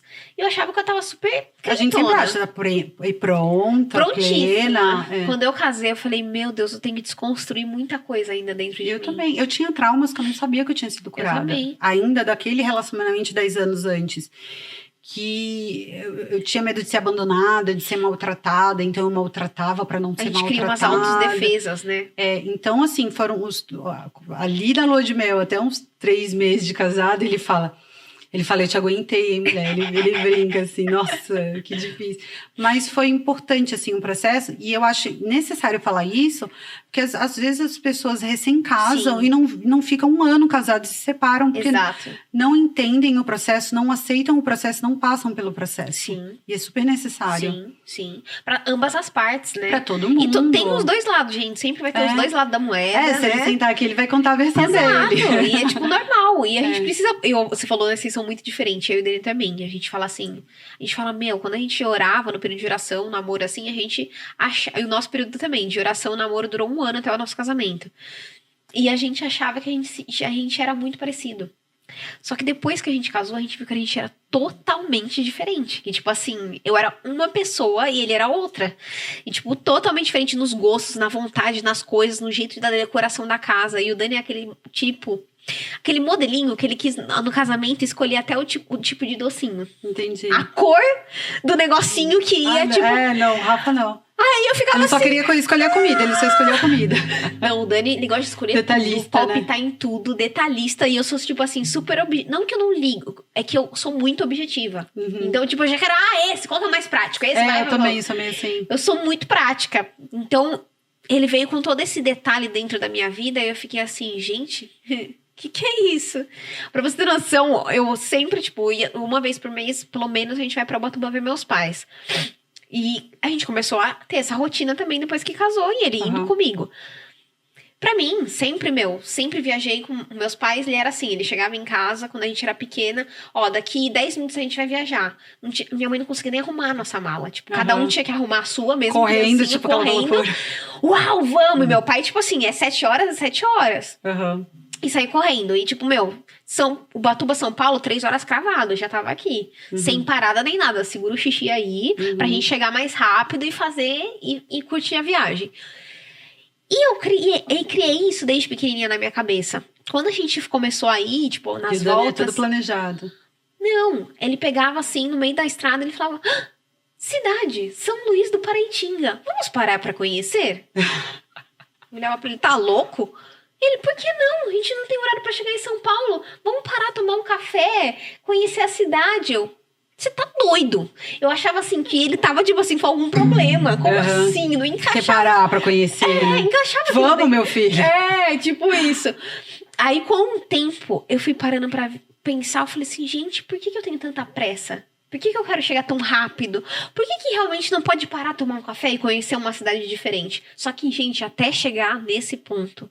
É muita reconstrução. É um processo. É uma reconstrução, né? E daí, tipo assim, aos pouquinhos. Aí começa a ter uma parada no posto de 10 minutos. Daí vai pra mais de meia hora. Até chegar ao ponto de a gente parar no meio da estrada e falar, vamos dormir no hotel hoje aqui? E tá tudo bem. E tá tudo bem. Né? E é tipo, mas é muito gostoso esse equilíbrio que é criado no casamento, né? Não, e eu falo, né, que eu e o Rafa, naquilo que a gente é igual, a gente se soma, e naquilo que a gente é diferente, a gente se completa. Top. É difícil, assim, aprender, mas hoje em dia, a gente se soma e a gente se completa. Top. Isso é o ideal.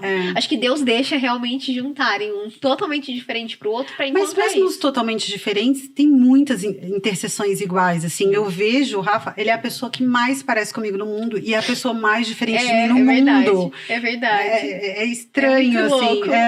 Mas é o que acontece nos casamentos.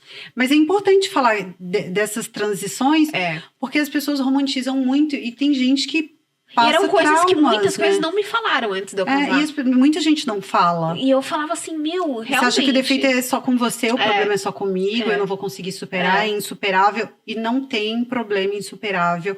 Aonde tem Deus, aonde há amor, aonde há parceria, não existe problema insuperável. Fato. E uma hora a gente cria, que nem falar, mas não tem problema. Não, gente, a gente tem vários vários problemas. Mas a gente aprende a lidar com a situação, né? E que vai passar. É a certeza de que vai passar. Não tem crise nenhuma que não passe. Exatamente. E outra, a gente casou isso aqui até a eternidade, né? Até a eternidade. Então, tipo assim, ter essa certeza e essa convicção faz toda a diferença. Sim. Né? Tipo, é uma aliança que ela é igual a aliança que a gente faz com Deus, é inquebrável. Aqui, quando a gente falou isso, claro que é diferente, não a mesma com Deus, mas a palavra fala que a gente tem que ficar até que a morte nos separe, né? Nesses dias eu vi um meme que eu achei muito engraçado, que era a menina falando assim, meu amor, não tem separação entre nós dois. O nosso contrato não tem rescisão. Alguém vai ter que estar dando uma falecida. Eu vi. E é assim. Bom. Alguém vai ter que estar dando uma falecida para esse contrato acabar. Não tem rescisão. E é fato. É assim. Qual o seu maior sonho? Que ainda não foi realizado? Não sei, eu já realizei tantos, eu não sei qual é o meu maior sonho hoje. Eu acho que é realmente encontrar o meu propósito de vida com Deus, é o meu maior sonho, assim, de saber que eu tô no lugar certo, na hora certa para Deus. Eu acho que o meu maior sonho é escutar dele falar assim, filha, eu te quero aqui. Amém. Eu acho que hoje o meu maior sonho é esse, porque profissionalmente falando, eu já realizei muitos sonhos, como pessoa, eu já realizei muitos sonhos materiais mesmo, assim, de viajar, de conhecer, de conquistar, ou de perder e reconquistar de novo. Então, eu já passei... Sabe aquela coisa de Paulo? Tudo posso estar aqui me fortalece? Sim. Posso estar na abundância, na escassez. E eu já vivi na abundância, na escassez, na abundância de novo. Amém. E Deus, ele é maravilhoso, ele é misericordioso, ele é gracioso. Em todos esses processos, né? Todos esses processos, eu já vivi muitos sonhos. Legal. Assim, na Terra. E hoje o meu maior sonho é Deus se revelar no propósito dele para mim na Terra. E eu ter a certeza de que eu tô vivendo o sonho dele para mim. Amém. Hoje esse é o meu maior sonho, não tem nada que eu queira mais. E como é, na hora que eu tava preparando as perguntas... Eu queria conhecer a rainha da Inglaterra, de verdade, era meu sonho. Mas aí não rolou. Fofa! Não rolou, mas esses eram sonhos inatingíveis. Sabe aqueles sonhos de crianças inatingíveis? Sei. Esse era um que eu tinha que não rolou. Fofa, né? Meu Deus, ela fofa, era elegante, uma classe. Meu, você viu que louco? Eu vi uma notícia, não sei se é totalmente verídica, mas que a última mensagem internacional que ela mandou foi pro Bolsonaro, foi pro Brasil. Na verdade foi da independência, né? Foi pro Brasil. Foi pro Brasil. Foi a última mensagem no Twitter. Eu falei, gente, e você sabia que ela recebeu o Billy Graham na casa dela? Eu vi que fizeram um trecho num filme, né? Um documentário. Eu vi um trechinho, eu achei sensacional. Sensacional. Você vê que ela, como a rainha da Inglaterra, né? Conhecida mundialmente. Sim. E ela se tocava com a Bíblia, com a palavra de Deus, quis receber o Billy Graham, ser ministrado. Eles fizeram um culto ali na capela do castelo. Muito legal. Muito legal. Parecia uma mulher muito sábia. Esse era meu sonho de infância, mas não rolou. Então, hoje, assim, sonhos da Laura, não tenho mais, assim, pra Laura. Eu tenho da Laura, assim, pra Deus, assim. Amém. Eu não tenho mais sonhos pra mim. Espirituais mesmo, né? Amém. É importante, né? Muitas pessoas perguntam, ainda mais nos devocionais que eu faço no Instagram, qual que é meu propósito, qual que é meu chamado? E eu vi esses dias uma resposta que eu gostei bastante, que é uma coisa que eu acredito muito, que é o nosso principal chamado, nosso principal propósito é conhecer Jesus. Porque quanto mais a gente conhece Ele, mais é revelado a nossa verdadeira identidade. Exato, Porque Ele sabe quem verdadeiramente nós somos, né? Que não é o que o mundo fala, não é o que as pessoas falam, não é o que as pessoas colocam na gente, mas a verdadeira essência aqui dentro, Ele que deixa essa digital diferente para cada um de nós, né? Somos únicas, cada um de nós somos únicos. E quanto mais a gente conhece Ele, mais é revelado o nosso propósito, a nossa identidade, o nosso chamado e todas as outras coisas. Então, pra mim é isso, buscar em primeiro lugar o reino dos céus. E o resto vai ser acrescentado. Esse é meu maior sonho hoje, é conhecer cada vez mais de Deus, conhecer mais de Cristo. Não tem nada, assim, que eu queira mais. Nada que Deus me desse hoje, assim, pudesse ser maior que isso. Assim, absolutamente nada que Deus me desse hoje. Seja na profissão, seja na minha vida pessoal ou material, não tem nada que se compare a esse meu sonho de conhecer mais a Deus para me conhecer. Não tem nada hoje. Uau, glória a Deus. Na palavra, qual que é a palavra que mais te impacta na Bíblia? Josué 9. Aquele ser forte e corajoso. Seja forte e corajoso. Não te mandei eu, ser forte e corajoso. Top. Esse é um que eu penso, assim, em momentos muito difíceis. É esse que eu penso. Vai, minha filha. Vai. Tá doendo? Vai. Tá fraco? Eu vou te fazer forte. Seja forte e corajoso. Glória a Deus. E como é pra você o chamado do Rafa, assim, pra política? É difícil. É difícil, né? É difícil. Deve ser muito punk. É difícil. Eu prefiro ficar nos bastidores como intercessora, intercedendo muito, porque eu entendo que a política, a gente não falou disso, mas o meu marido trabalha no meio político, e eu entendo que o político é um campo missionário. Total. E é um campo missionário minado, não é um campo missionário... Árduo, perseguido e cheio de minas mesmo. Então, a gente tem que ter muito cuidado onde a gente pisa. Eu falo a gente como casal, pra gente não pisar mesmo numa bomba e não ser explodido. Sim. Então, é um campo minado, cheio de armadilhas. Uau. E que a gente tem que estar sempre na vontade de Deus, sempre no óleo. Se blindando, sempre orando, porque qualquer passo em falso, a gente pode acabar pisando numa granada e ter nossa vida ali espiritual ceifada. Sim. Então, é difícil, é um chamado. Ele tem na família dele já isso, né? Sim, um tio dele já foi deputado, prefeito. Ele gosta. Ele gosta, ele foi 2 vezes vereador. Que legal. Agora ele também está trabalhando nos bastidores, mas ele tem os sonhos os sonhos dele de traçar a carreira. Legal. Mas eu sempre falo para Deus, afasta da gente tudo aquilo que eu faço de você. Aquela oração que eu fazia ali atrás. Ainda faz. Ainda faço, agora não mais como uma mulher solteira, mas como um casal. Legal. Eu oro muito, falo, Deus, se não for, tira. Glória porque a Deus. também isso não é um negócio que enche mais meus olhos. Tipo, ai, meu marido, eu não sei o quê. Sim. Não é uma coisa que enche os meus olhos, não me deslumbra. Enche os olhos é fazer o que Deus quer que faça. É fazer o que Deus quer que faça, em qualquer lugar. Seja no escondido, num lugar que só Deus enxerga, ou seja, numa plataforma que outras pessoas enxerguem. É fazer a vontade de Deus, não importa onde, como, com quantas pessoas vão estar na plateia, é fazer a vontade de Deus. Amém, amém. Então, muitas vezes para mim não é fácil, porque eu trabalho com isso também, Sim. Conheço os bastidores, conheço as armadilhas, conheço pessoas de Deus que se feriram espiritualmente nessa jornada, ou que se desviaram nessa jornada, né? São muitos. Então...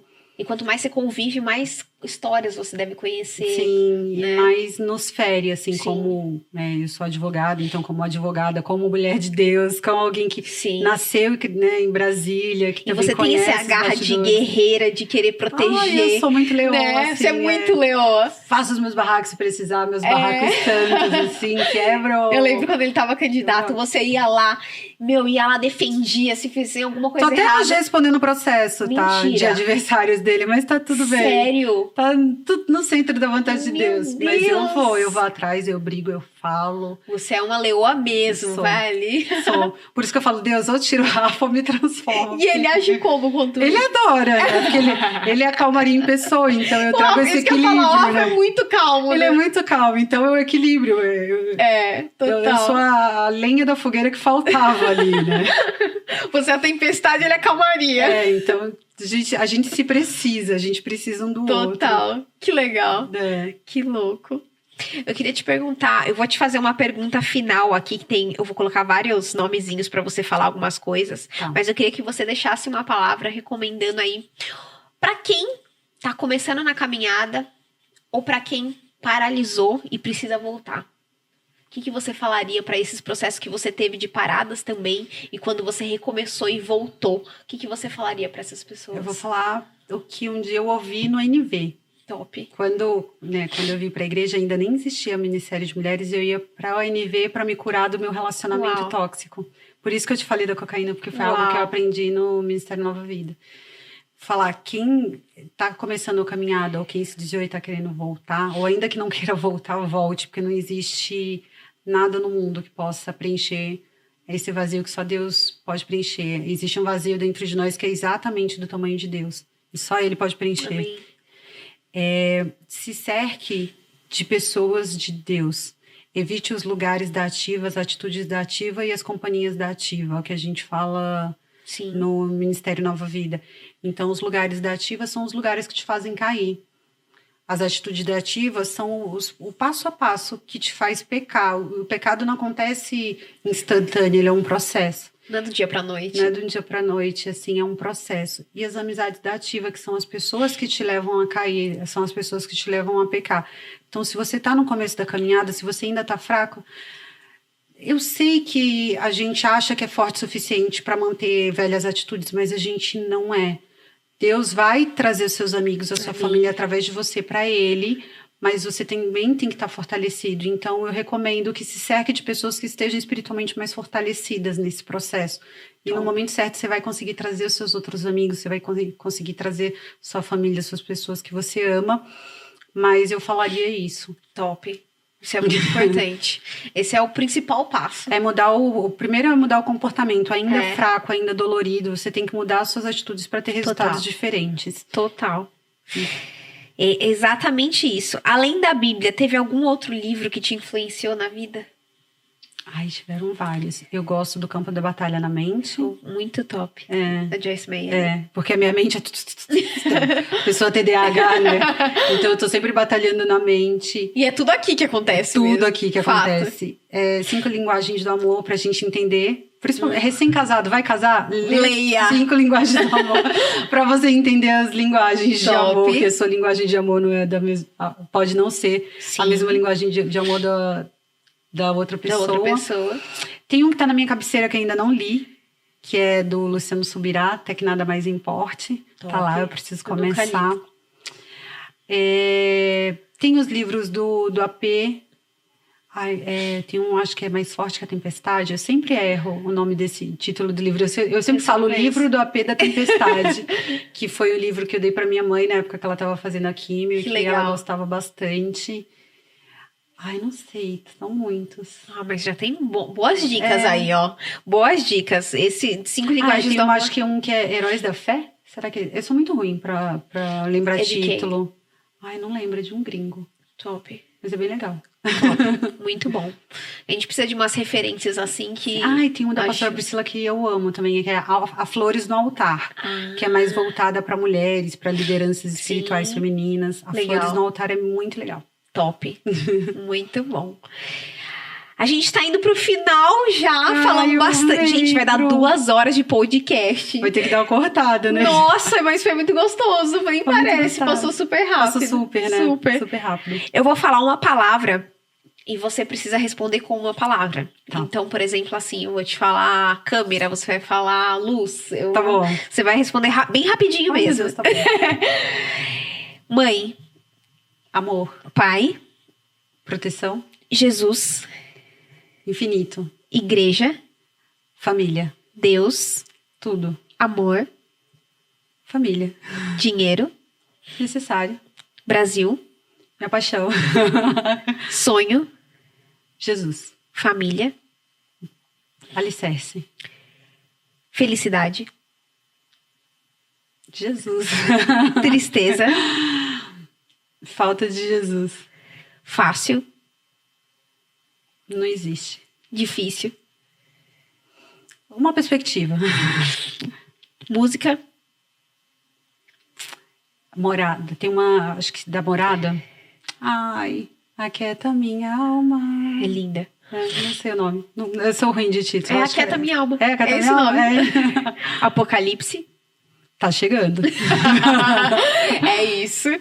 Muito top. Eu queria te agradecer infinitamente por estar aqui, abrir o seu coração, contou várias histórias muitas, aí. Ainda teria parte 2 pra contar. Que me tocou demais e tenho certeza que vai falar muito e já tá falando com as pessoas que estão assistindo e ainda vão assistir. Que sim. Espero receber esse feedback, até se alguém precisar de ajuda. Top. Eu vou deixar. Que procure a Bruna, tô brincando. Pode procurar também, se eu puder ajudar, vai ser um prazer. Eu vou deixar na descrição aqui do vídeo o Instagram também da Laurinha. Vocês podem acompanhar ela lá também. É um prazer, obrigada. Prazer Deus enorme, abençoe Bruna, demais você, convite. sua caminhada, o Rafa, sua família. É um Amém, prazer ter tido amém. você aqui. Deus abençoe muito, muito mesmo. Amém, obrigada, eu adorei, gente. Um beijo, gente. Fica com Deus. Vocês que ainda não se inscreveram nesse canal, não esqueça, se inscreve aqui que tem um monte de vídeo aqui, vídeos de vários personagens da Bíblia para vocês entenderem um pouco mais da Bíblia, e também tem vários outros podcasts com pastoras, com levitas. Vocês vão conseguir acompanhar outros testemunhos e outras histórias também. Deus abençoe, gente. Tchau, tchau. Tchau.